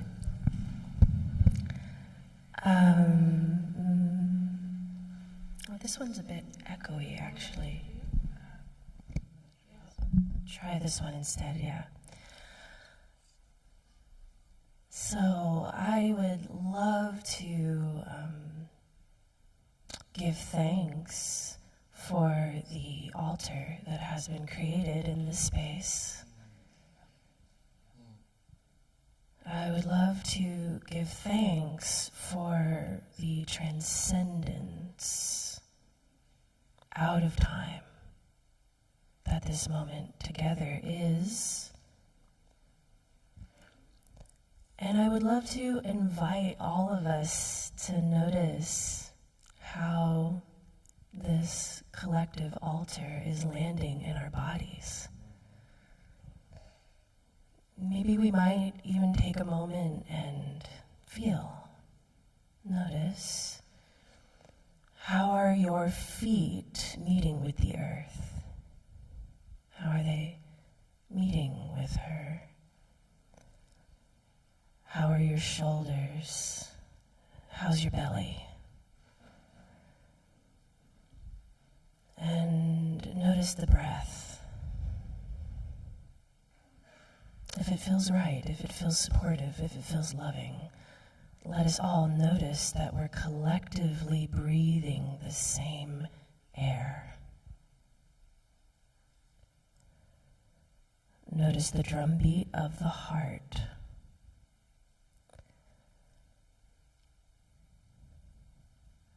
Notice the space.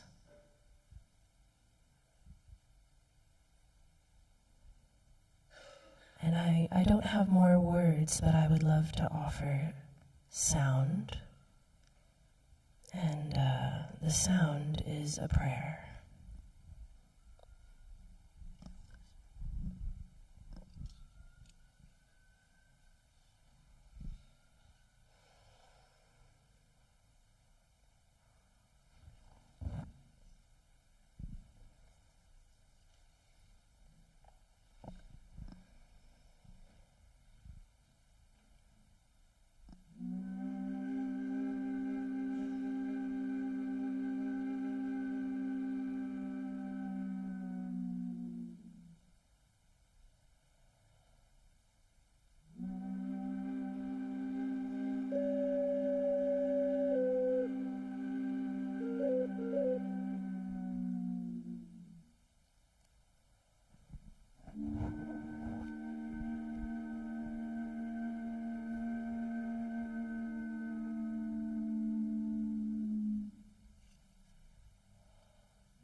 Thank you.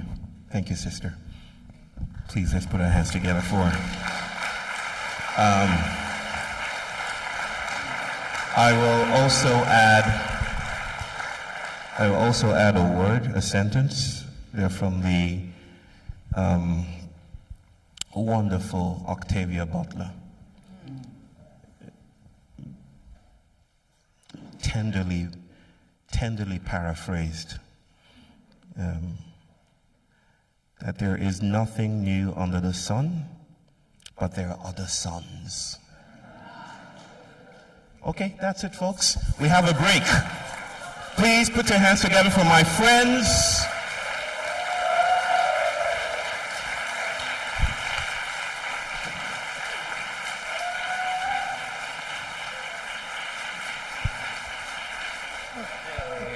Thank you, brother.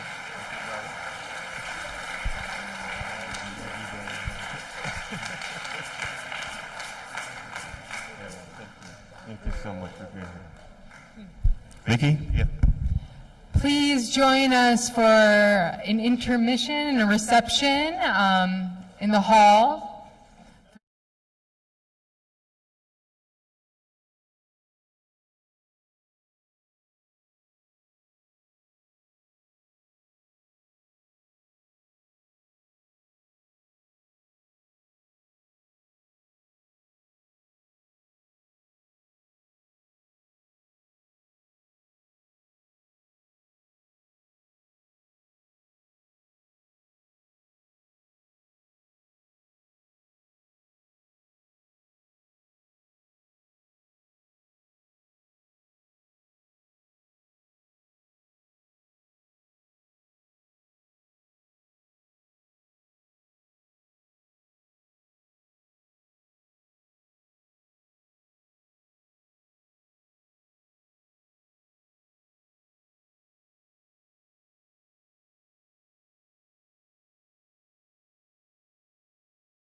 Friends, we are about to begin session 2.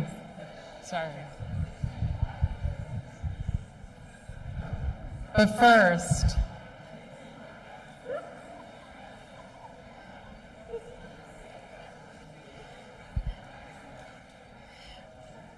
I think we're going to need the couches back in the stage. Sorry.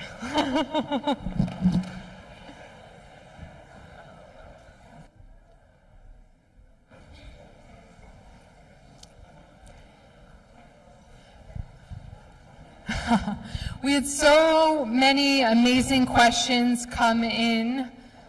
Thank you all to everyone who contributed a question.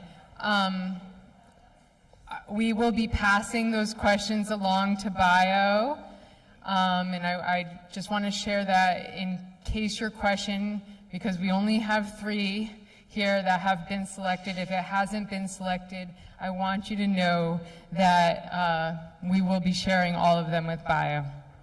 So, I'd like to invite an audience member to join us on stage. And as you see here, we have Saidya Hartman, Erin Manning, and Nora Bateson out here for our first breakout session. And this first question comes in from Jack Halberstam. Jack? Welcome, Jack.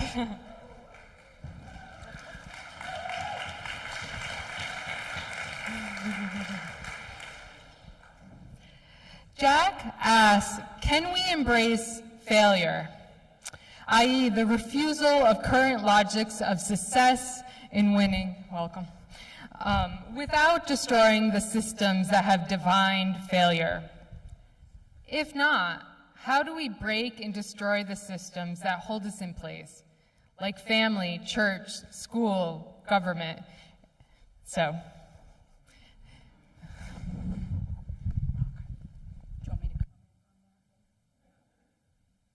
Wow, okay. Here I am suddenly on the stage. Thank you. I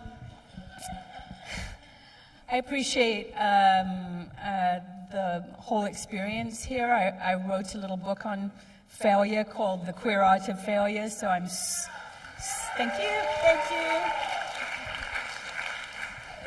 So I'm really intrigued by the way in which people are addressing the topic here today, and I think what I wanted to get at in that question, and I think Resmaa in his comments earlier sort of addressed this, is the way in which institutions shape what can and cannot be said.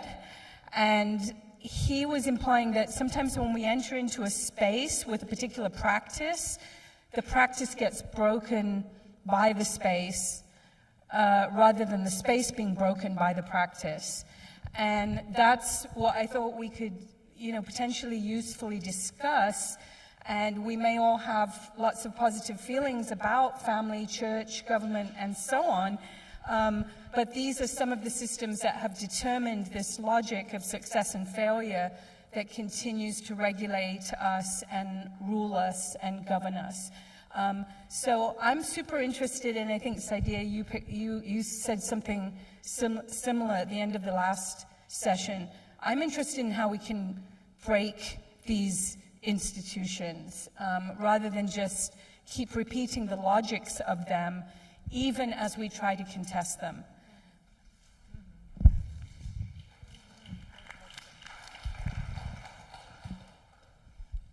I just couldn't agree more.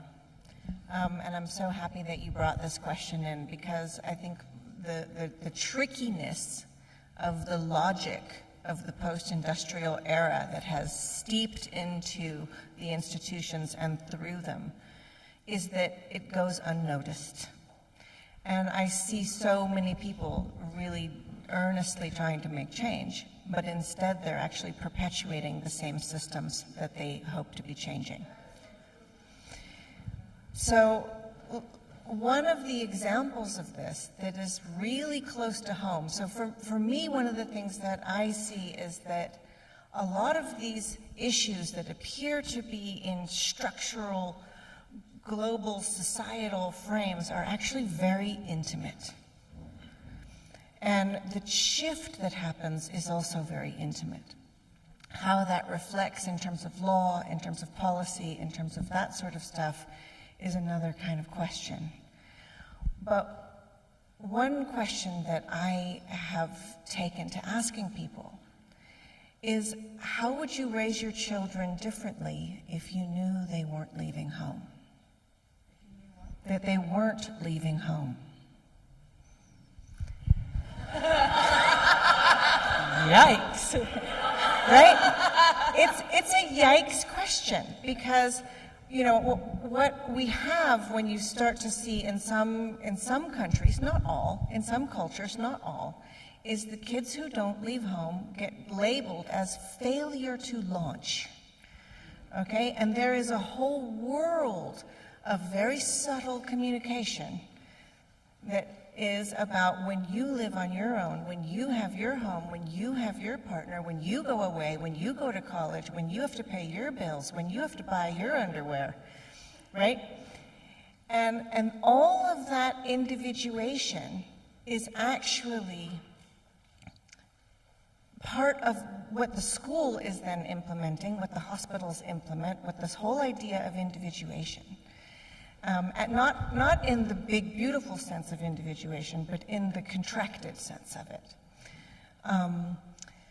And how does that, I mean, we're looking at a future in which intergenerational living is likely a must.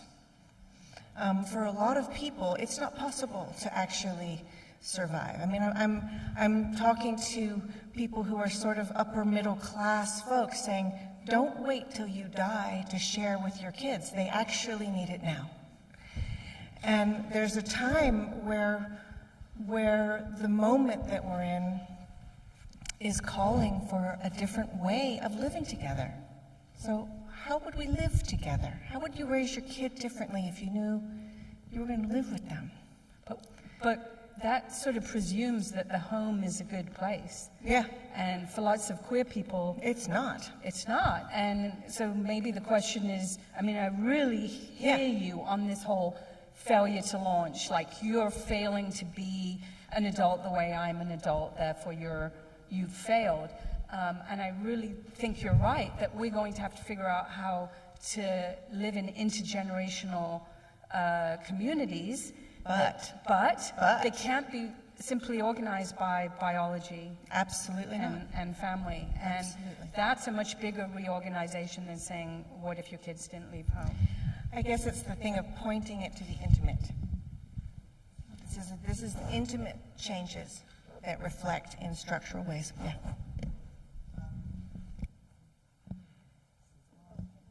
You just keep talking. Is it on? I think that in terms of that movement from, structural to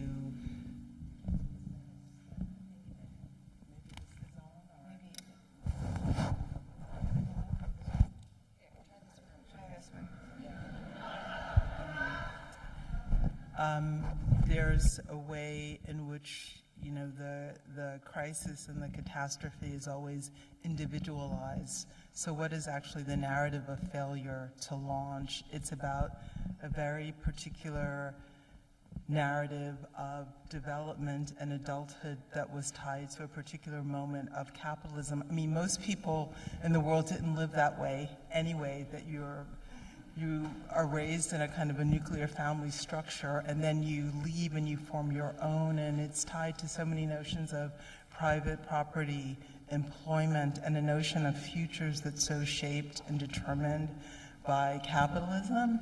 And so I think that that's a way in which, what might it be to embrace the failure of property ownership?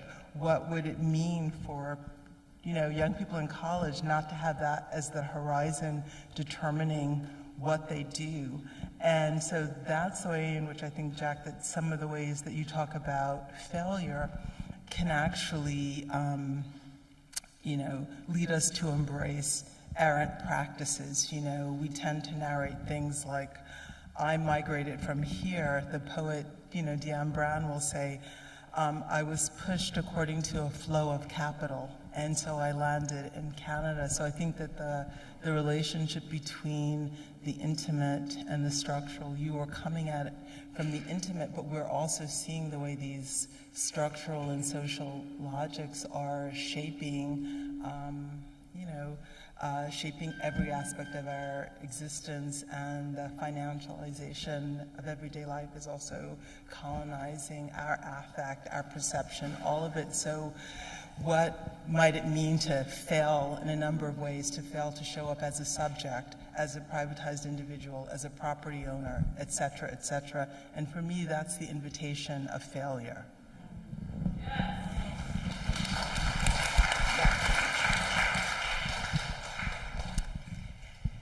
It's such a good question. I can't help to think that failure is not very sexy. In the sense that if we really think about failure as what is unthinkable, it doesn't have a logic yet to expose itself by. So it often doesn't happen in a way that we can ascertain. And it's often troubling in a really profound way, the environments in which we live. And often those movements are called violent, or, you know, it's not, if I speak from my own place, and I think about the horror of 22 years in the academic institution, there's never been a moment that has been easy. And I don't mean that metaphorically. I went up for every step with legal representation. Because when you try to expose the conditions of thought as they normatively play out, people will fight you really hard. So one of the things I think about is how these moments, I want to give an example that I gave yesterday, because I think it's I know I've already said this to some of you, but it's very, very moving to me. And I'm sorry to give an academic example, it's an awful place to think with, but as you probably all know, academia defines itself on our capacity to narrate our existences and the existences of others. So language is at the forefront of how academia gives itself its own value. And for years, decades now, I've worked with people for whom language is an issue. Either they can't speak or they have trouble speaking. And in the fall last year, we defended a dissertation without language. And this was a Kurdish Syrian refugee who was never in Syria allowed to speak her own language.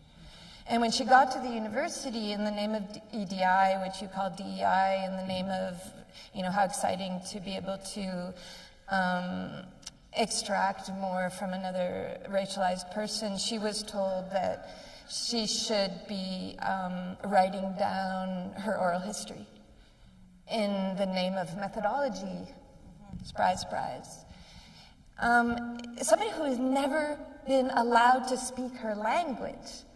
And the only way she was going to pass is if she met the requirements.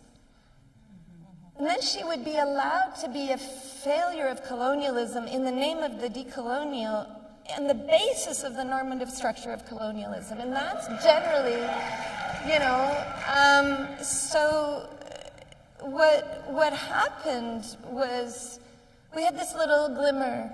There was a moment. This isn't a redemptive story, though there was a great moment, you know. We did it. She passed. We created a space where people came and wrote, and we defended that space.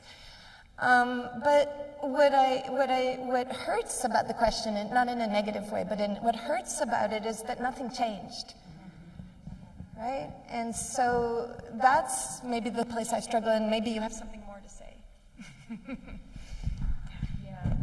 Thank you.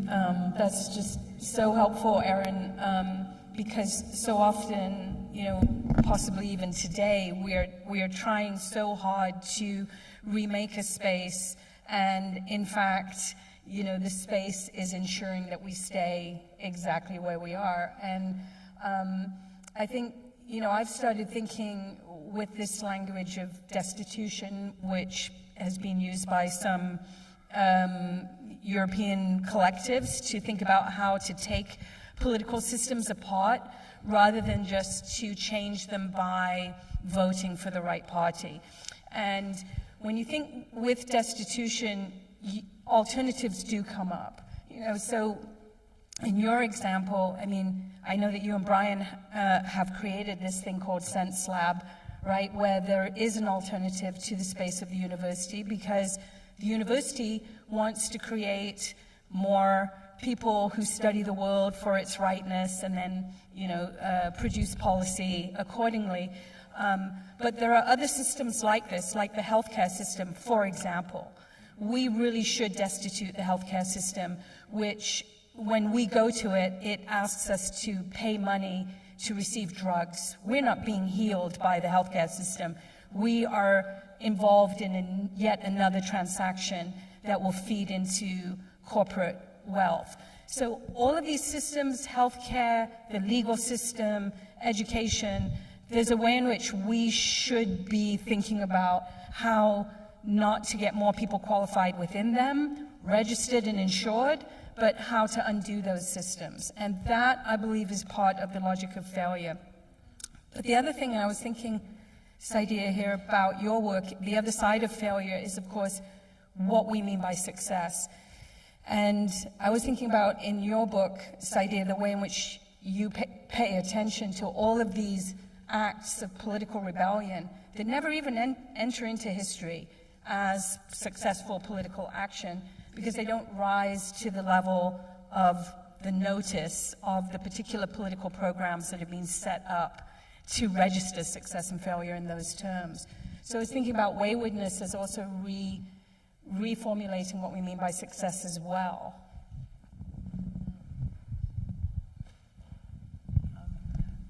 I think the issue of legibility and making political claims, it's like, that's a capture. I can remember at the moment with, Occupy and BLM, it's like the powers that be say, give us a policy, give us a program, right?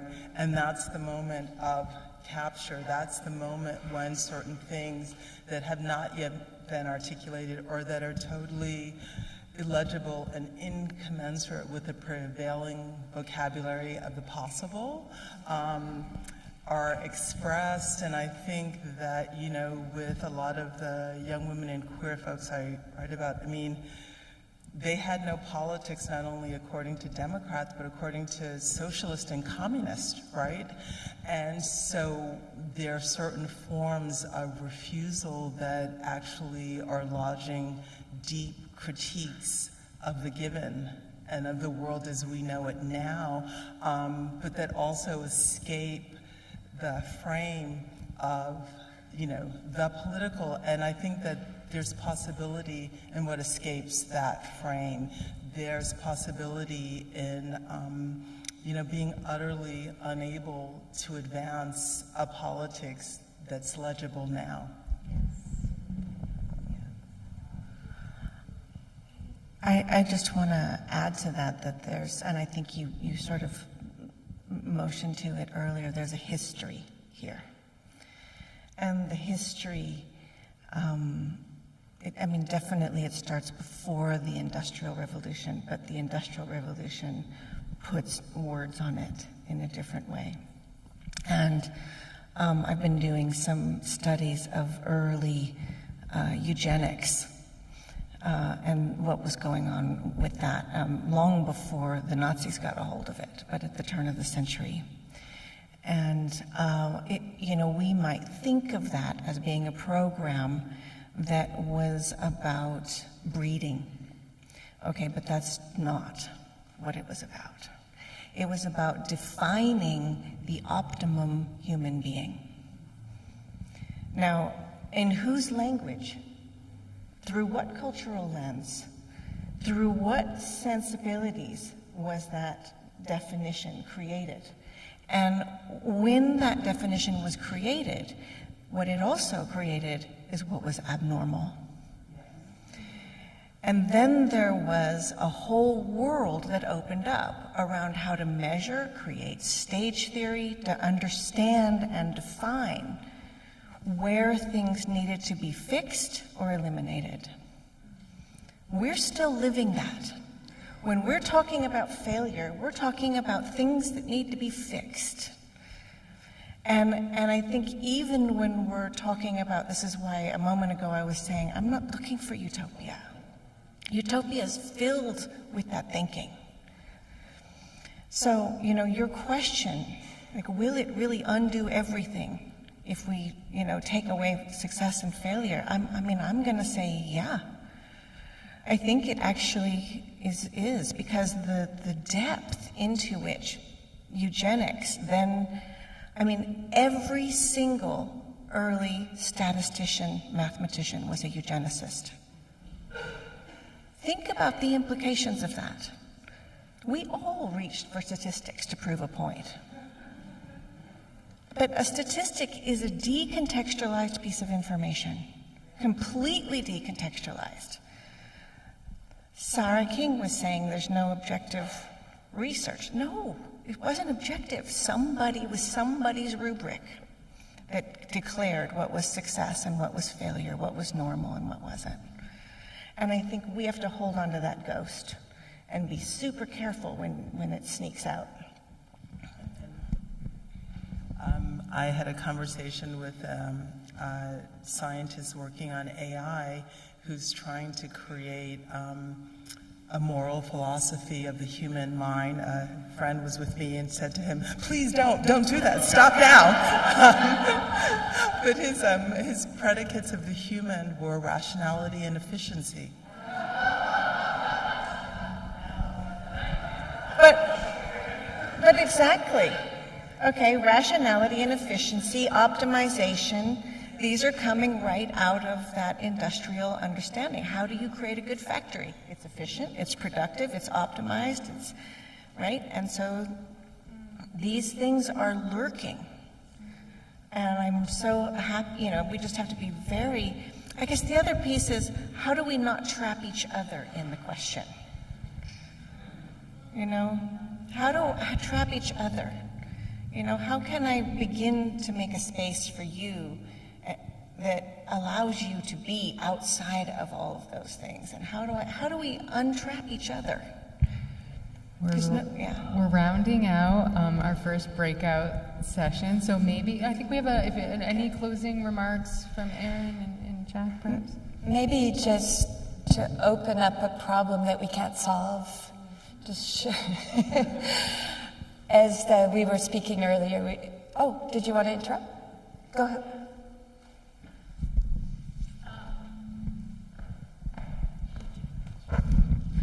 My name is Claudia, and I have a lot of privilege in this world, having been an academic and having grown up middle class, upper middle class, and so on. So that's why I'm able, or part of why I'm able to do this. I'm trying to use it. And I've sat through 2 panels now with some of the same people, and I'm kind of astonished that we have this format, you know, of those who know. And I don't know if it's by chance that you happen to have an academic chosen as the person who brings the question, but I'm just really confused. No, I'm not confused. I'm really clear that this is a very common structure. And how are we producing the unknown through this structure? I just don't get it.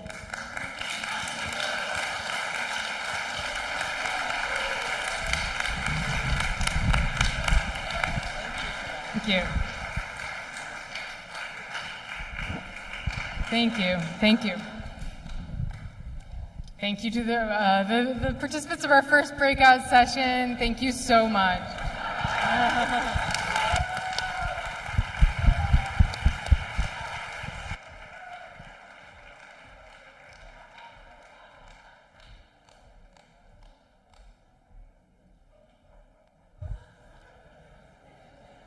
Thank you. I'd like to call out Victoria Santos, V, in Resmaa. If they can hear me. Okay, here they are. Thank you.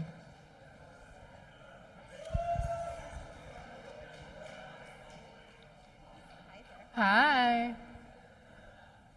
Resmaa?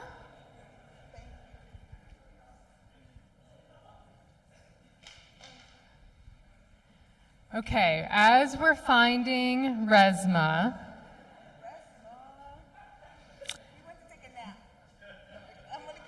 I was like, just stay in the building. There he is.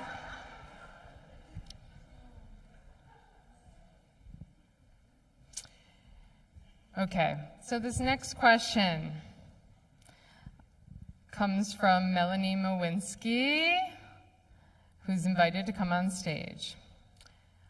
Like Victoria Santos, yes, this is the question, I have words I don't use anymore. For me, the word is perfection. Instead, I say things like precision and excellence.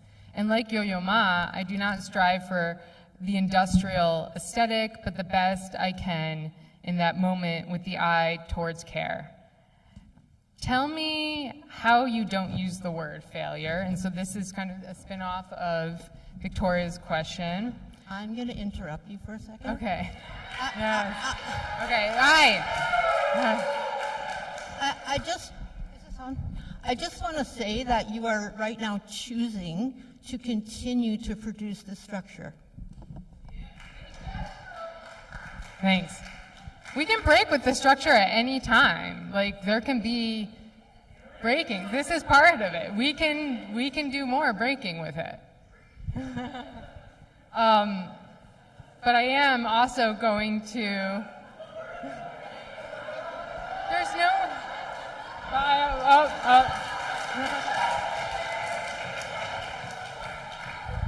I want to interrupt as well.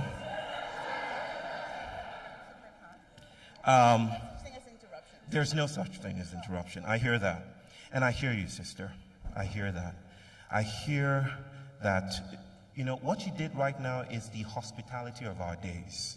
We're longing for something to erupt. We're tired with this format, right? The whole idea of a carnival is to explore that together, to experiment with form. But none of us have the answers. We're just as clueless as you. We're looking, I understand when Vicky said, okay, next person to come up on stage, right? I was like, I get it, and I get the yes, because it's right, that's why we're here. The politics of this moment is eruptive. We want to do something different. So don't look to these folks as you are continuing with the structure. They are not continuing with the structure. We are here together, exploring together, failing together. It's a moment in time. Oh, another interruption? No, you're not taking this mic from me.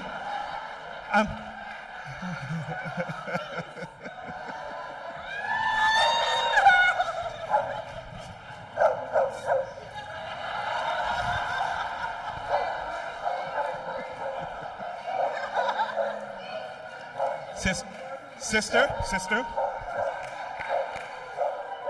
come up on stage. Come up with me. Can you do that?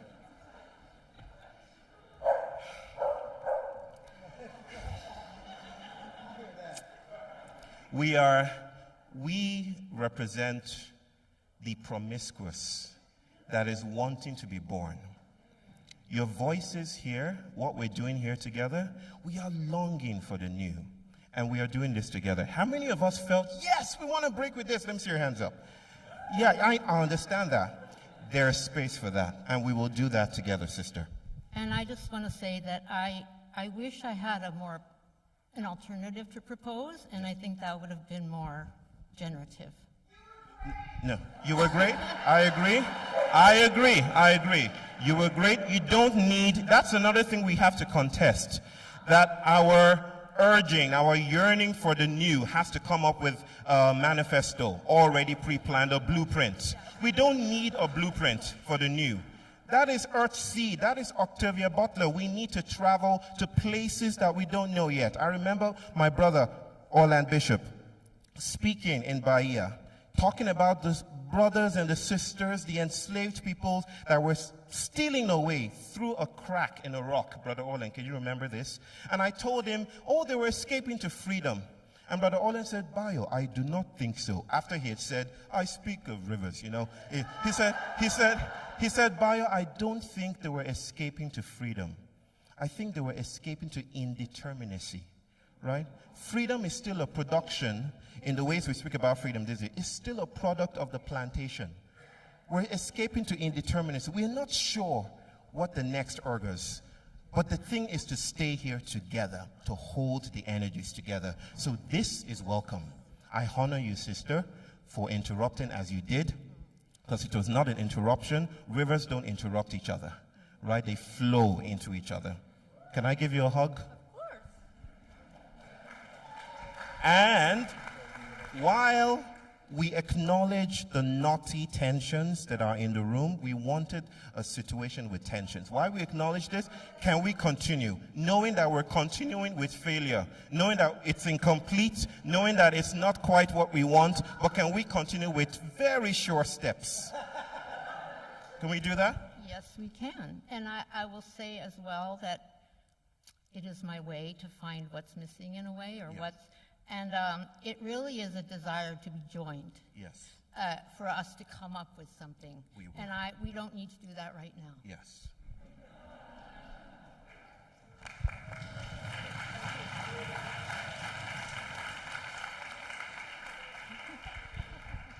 I'm not interrupting anymore. There's no interruption. No interruption.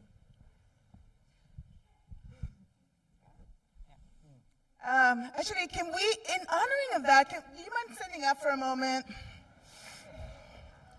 And let's just walk with me, just walk. Oh, jeez. And then just repeat after me, okay?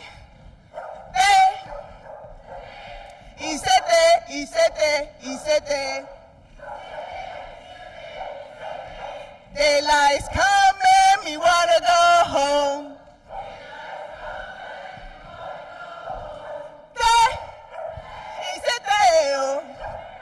Daylight's coming, me wanna go home. Thank you.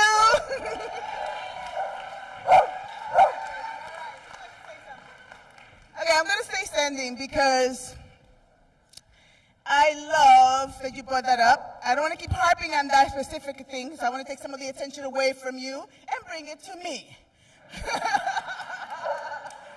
Because, you know, I grew up in the Dominican Republic, and I grew up in a small village with dirt floors, no electricity, running water, and I was just embraced by the nature. And I was always called a rebel. I was always like, I had a nickname. They used to call me Machita. And if you're Dominican, like I know I have a brother here. Yes, Mr. Machita means little man. Because you know what? I refused to cook and clean and wash dishes and take care of my brothers. I wanted to enjoy my life. I wanted to go search for mangoes, you know? And so that was a spirit that lived in me, and it's still in me. So I've always been a rule breaker. I've always been the one that's veer off the path. I would be in class, and I remember being in church, and I'd be like, excuse me, Father, when you leave the earth on a jet or on one of those I forget what the name is, rocket. You're on a rocket. Do you go beyond the earth? Do you go to other galaxy? What do you meet there? And they'd be like, you are being an insubordinate child. Get out of the room. Right? So here, Bayo didn't say, get out of the room. He said, come in the room. Come in the room. And the thing is that we need to come in the room. We need to call it out. We need to call it in. We need to say what is not being said. Because that's part of what's gotten us in this mess.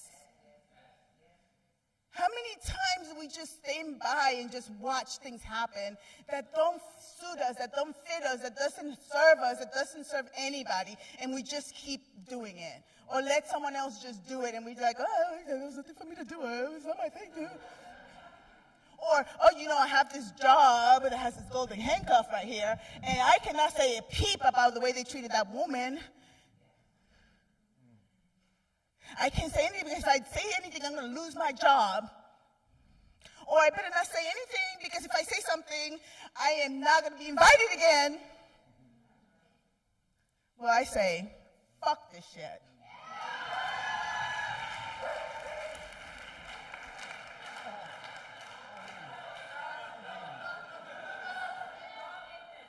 Fuck this shit. It is time to stop being safe. So thank you for your courage, and I encourage all of us to have the courage to speak out, to say what needs to be said, to call in those who need to be called in, because we need to be brave. Thank you.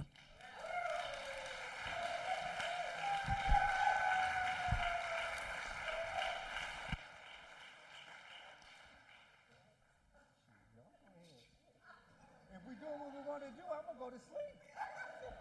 Take a nap. Melanie, would you want to? Oh, we got a hand over there. Sure. Yes, stand up. Sure. Is it on?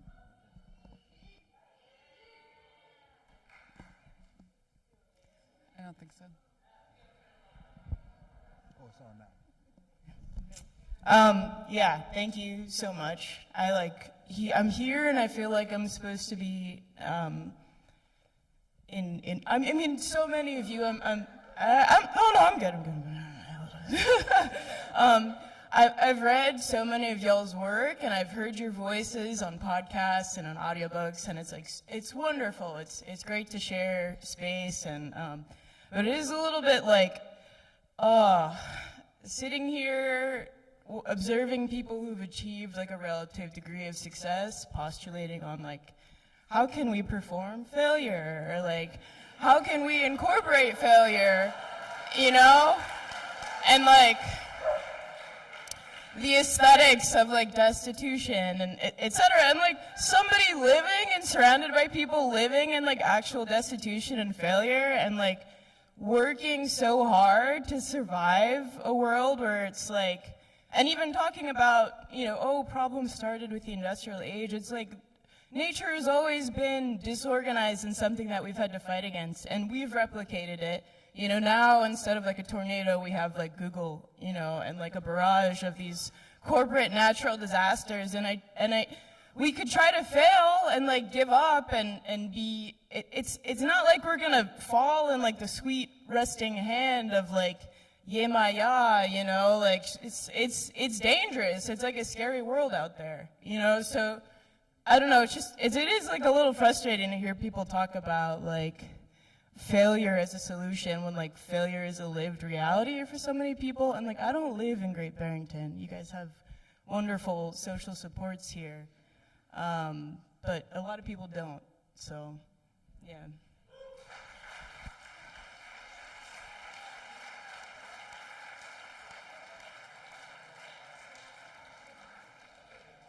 The town hall, so we are feeling into the forum. Yeah.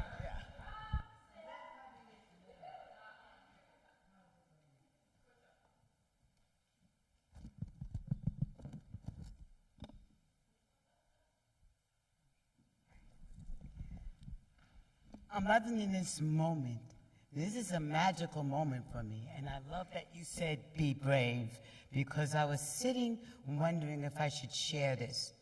Because at 72, I'm remembering a vision that my son said, and it was like a group of people in a cornfield not knowing each other is there, and they're running towards what they didn't know. And they came to a clearing, and they realized they weren't in it by themselves. This is my clearing. It is a moment of 72 years of running in the cornfield, not knowing that anybody else gets it, and being told, that's a nice idea. You tell me how that runs. And I'm trying to tell people that we are sitting in the middle, we have a powder keg in the middle of our life, and that we have to get together in order to solve it. And I keep coming up with ways that we could actually do that, and I just get patted on my head and encouraged, tolerated. And so to come into a moment where I feel like I found a village. So all of the things that we have to do yet to perfect it is a wonderful adventure for us to do together. And that's it.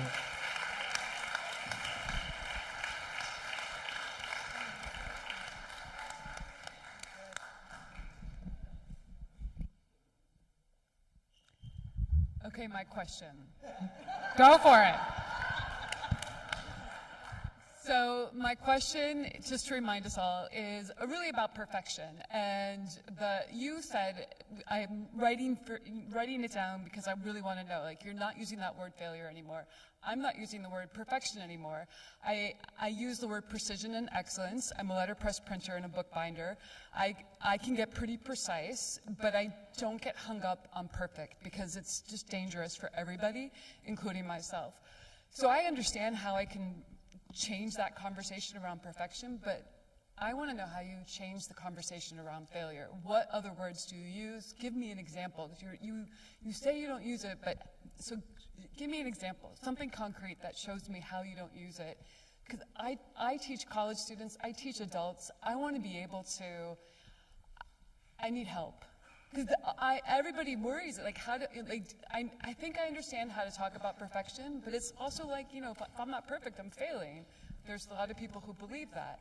And so how do we talk about it in a way that's life-giving and affirmative? Thank you. Tell me your name again. My name is Melanie.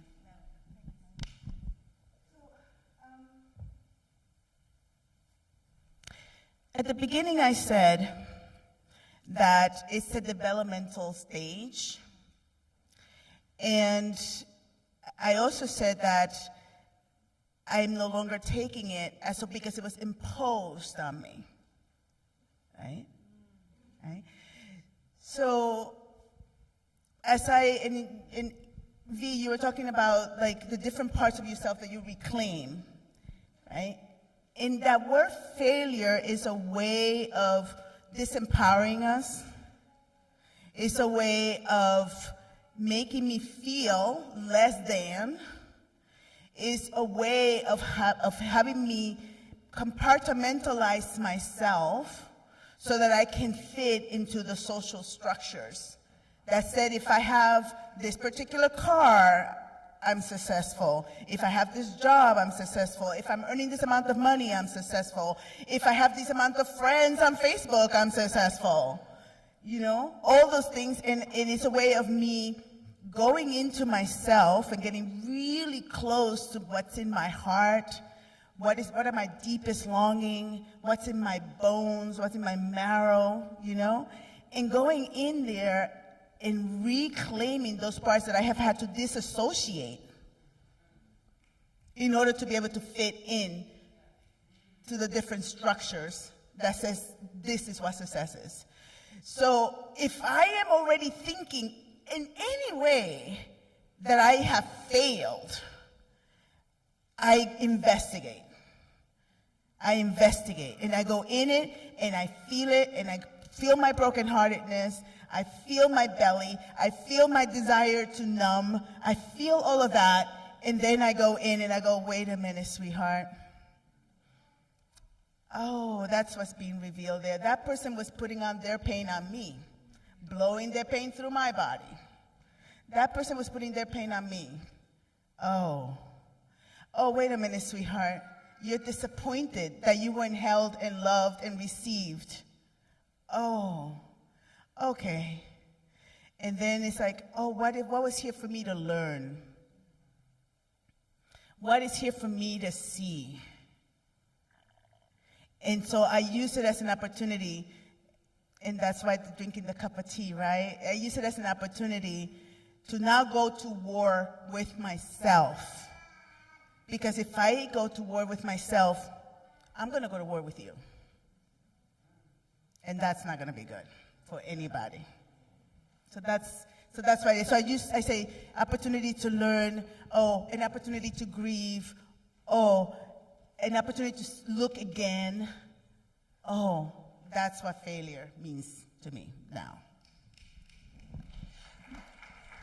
Like, I think in some ways, that's exactly what I think about my path through reclaiming that word. Well, I don't want to ever reclaim the word perfection, but that piece of when someone puts that label of perfection on me, and that's what you're saying is that when someone imposes that on you, like, oh, you failed because you didn't do this, like, I'm not failing because somebody else is less than perfect, whatever, but that piece of figuring out, I'm just going to stick to the ruler. Like, I know what an inch is, and we can agree what an inch is, but I don't know what perfect measurement is.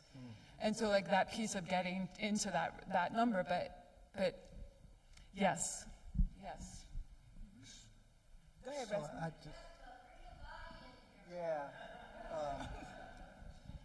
So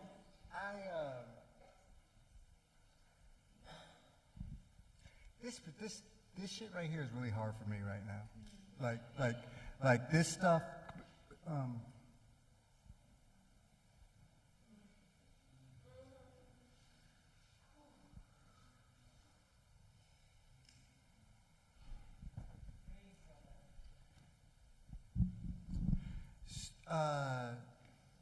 So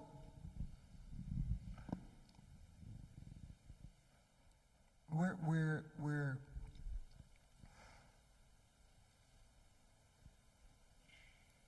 there's this piece that I spoke to earlier that I think I need to bring in again. We have been so conditioned around remedy and fixing and asking and saving and asking the questions to people in such a way that it has no room. Like, we don't even, watching my brother, Bayo, come up here and try and hold you. And watching people try and hold you. And then having a sense that the charge is about to blow the roof off the whole place. And people asking questions about how do we do stuff. Where if you get the answer, you can't fucking operationalize it anyway.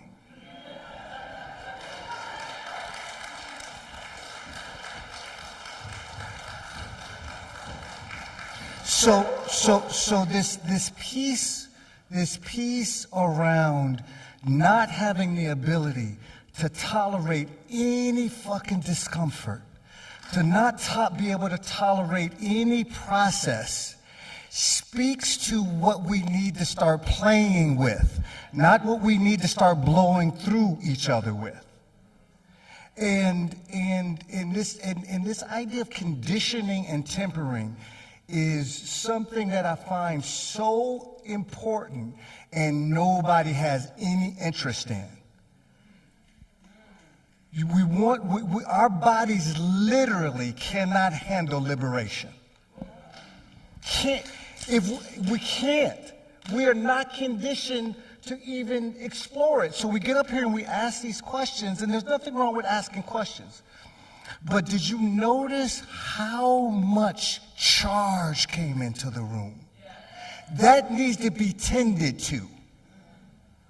That needs to be tended to. And we don't even know how to go about tending to it. I would ask that we pay attention to the opportunities that present itself as constriction, The opportunities that present themselves as just questions that we want to get the answer to. The energy that is fueling that is 400 and 500 years old. It's spring-loaded. And the ways that we've been conditioned is to blow that shit through in this country. I'm just speaking about this country, because this is where my people have been enslaved.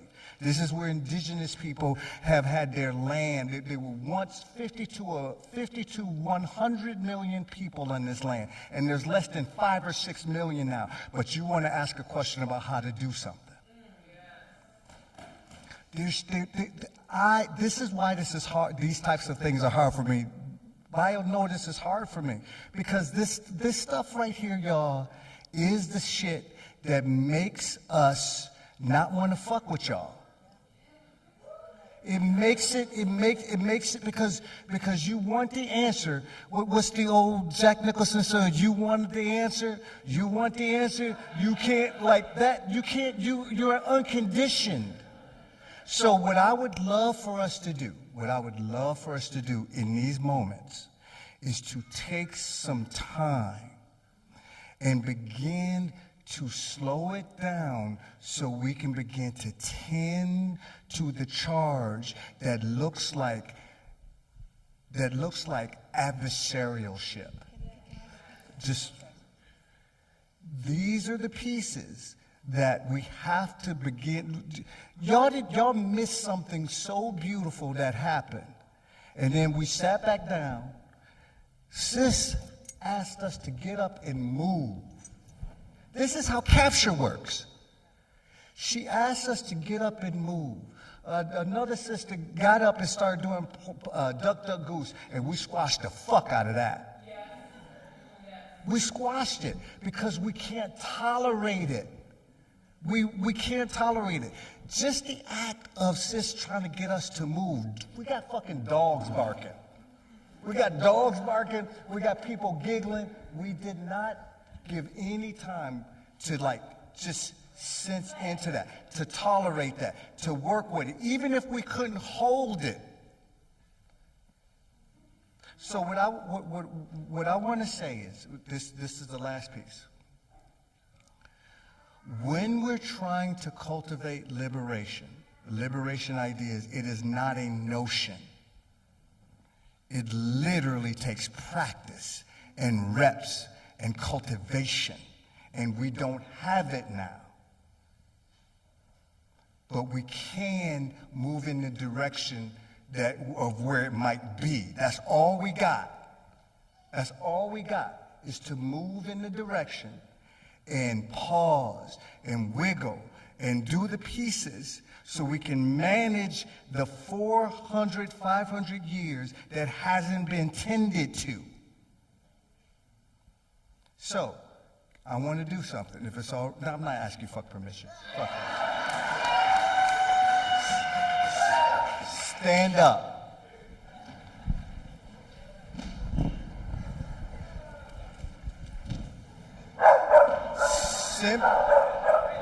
Thank you. Thank you, thank you. Turn towards somebody right now. Just turn towards somebody. I don't give a shit who it is. Don't do no creepy shit. Right? Just look at each other. Not creepy shit, not creepy looks. Just look. Don't look at me, just look at each other.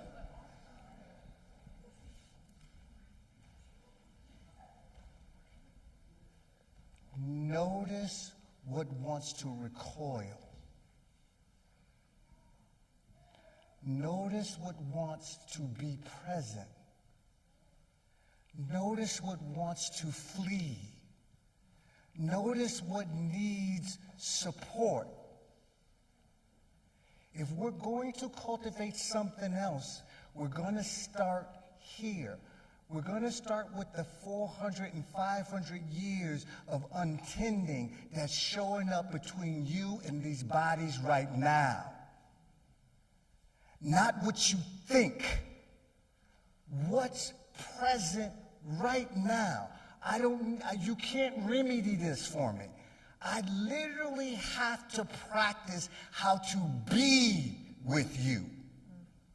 It is not natural. In a capture structure, it is not natural to be with you.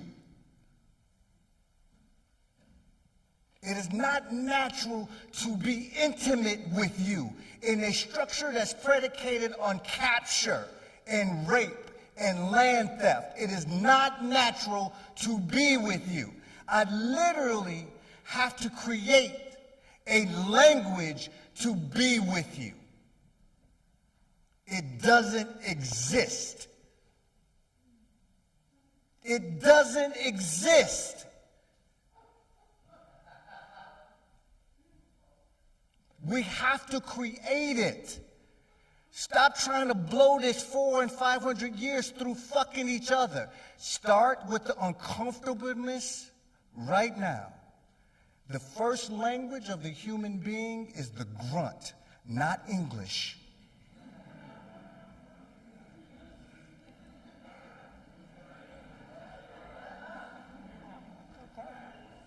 The first language of the human being is the grunt. The first language of creation is the vibration. We can either turn on each other or towards each other. But we have to do it in nibbles, not gorging. That belly, I love fucking belly laughs. Love it. Human beings that start to begin to be safer with each other, let their bellies extend. Our bellies are the only parts of the body, the second brain is the only parts of the body that's not covered with bone. So what we learn how to do is contract it with each other. When somebody belly laughs, when somebody belly laughs, that is an exposure. Y'all tracking me? Stop trying to truncate what your audience, let me say this last piece. The audience for our liberation doesn't even fucking exist yet. You keep trying to get people to understand something in this timeline. What if what you're doing right now, that the audience is your children's grandchildren? Not the corporal bodies in front of you right now. How might you position yourself differently if the audience wasn't just these corporal bodies? So please, please understand that what you're contending with is 400 and 500 years old. Tend to that first.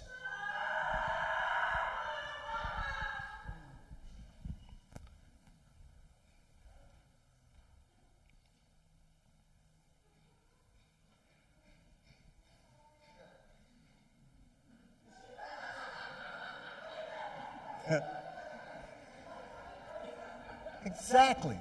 Tend to that shit first. Tend first. Not action, not doing.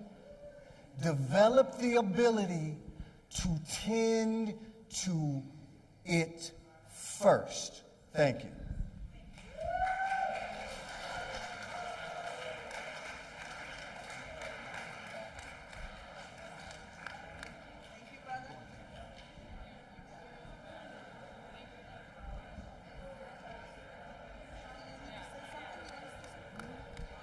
I just want to say, I want to say something, if I can. I want Bayo to come sit by me for a minute. Bayo, you come sit by me.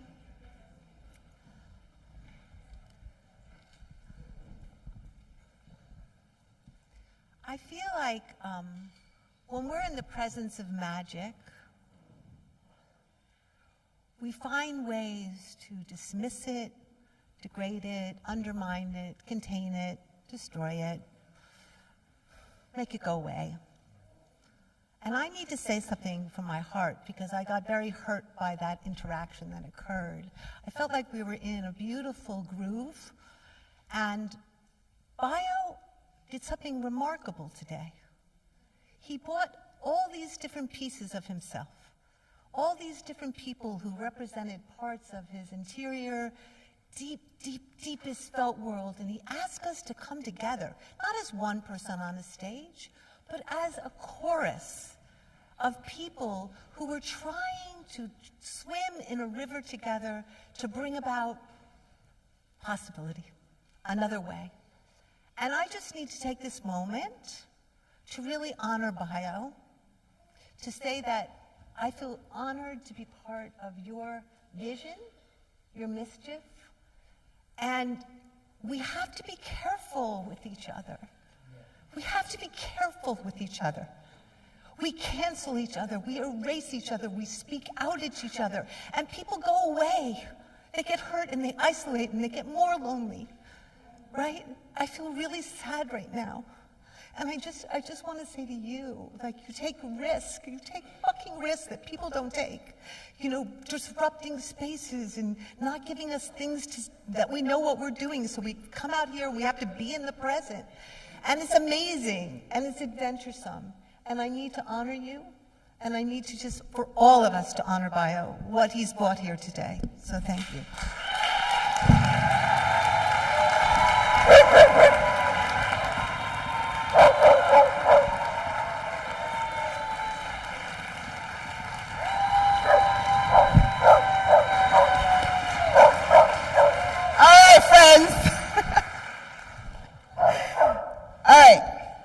I just want to say, no one here has done anything wrong. No one here has done anything wrong. Okay? Okay, are we clear? This is not a failure.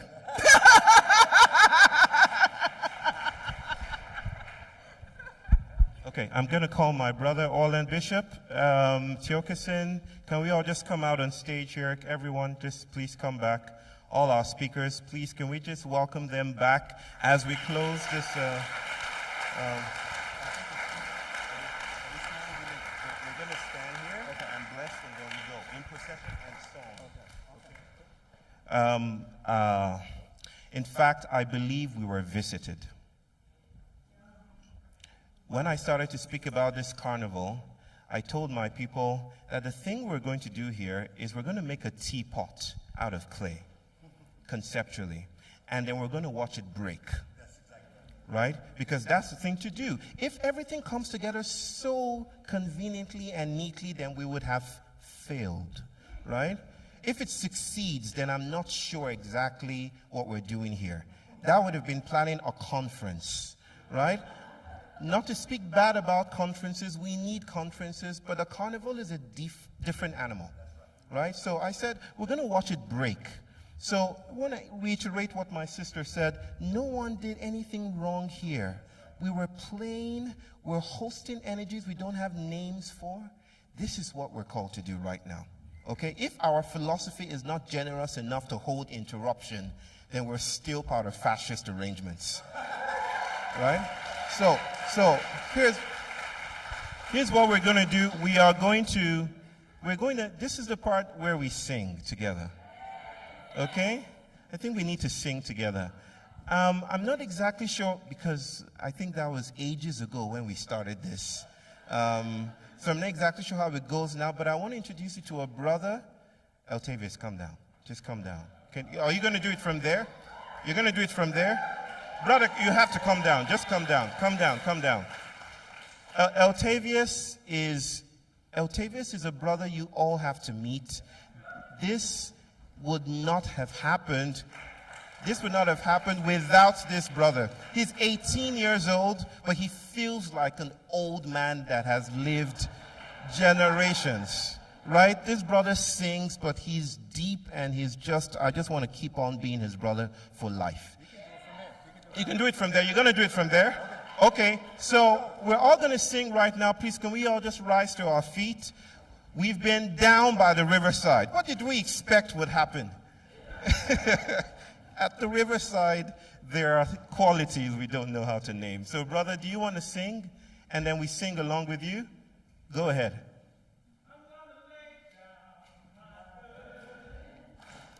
Down by the riverside. Sing, people.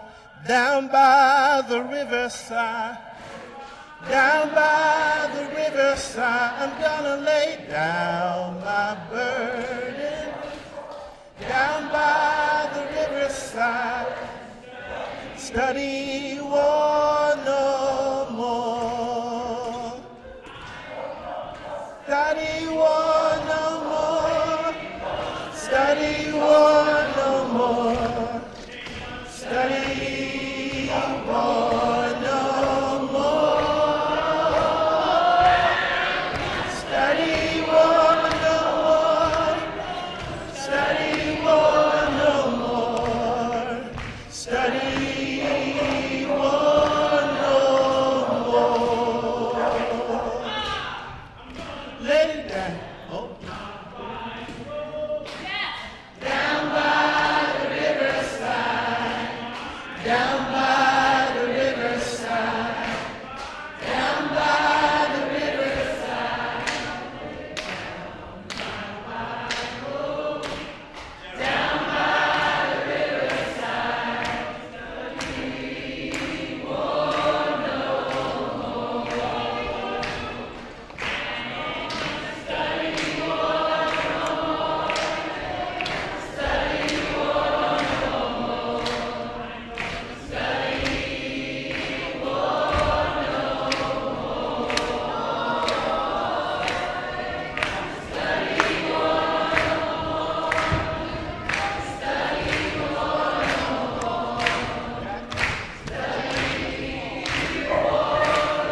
no more. Study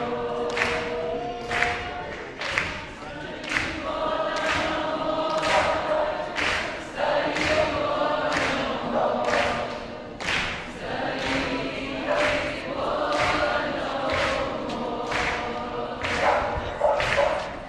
no more. Study war no more. Down by the riverside. Down by the riverside. Down by the riverside. Down by the riverside.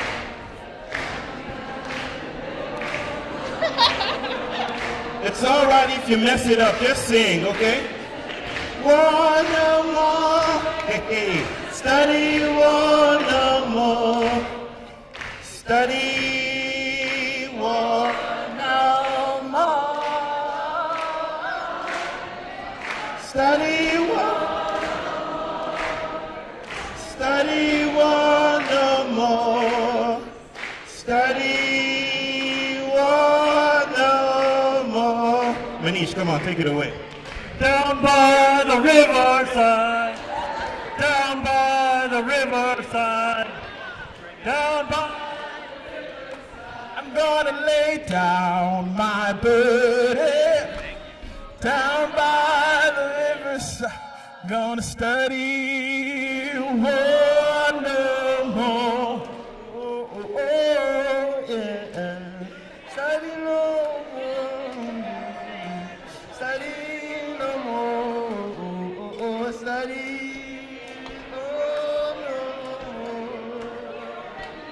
I ain't gonna study war no more. Ain't gonna study war no more. Ain't gonna study war no more. Woo! Everybody say woo! Woo! All right, all right. Do do do do do do do.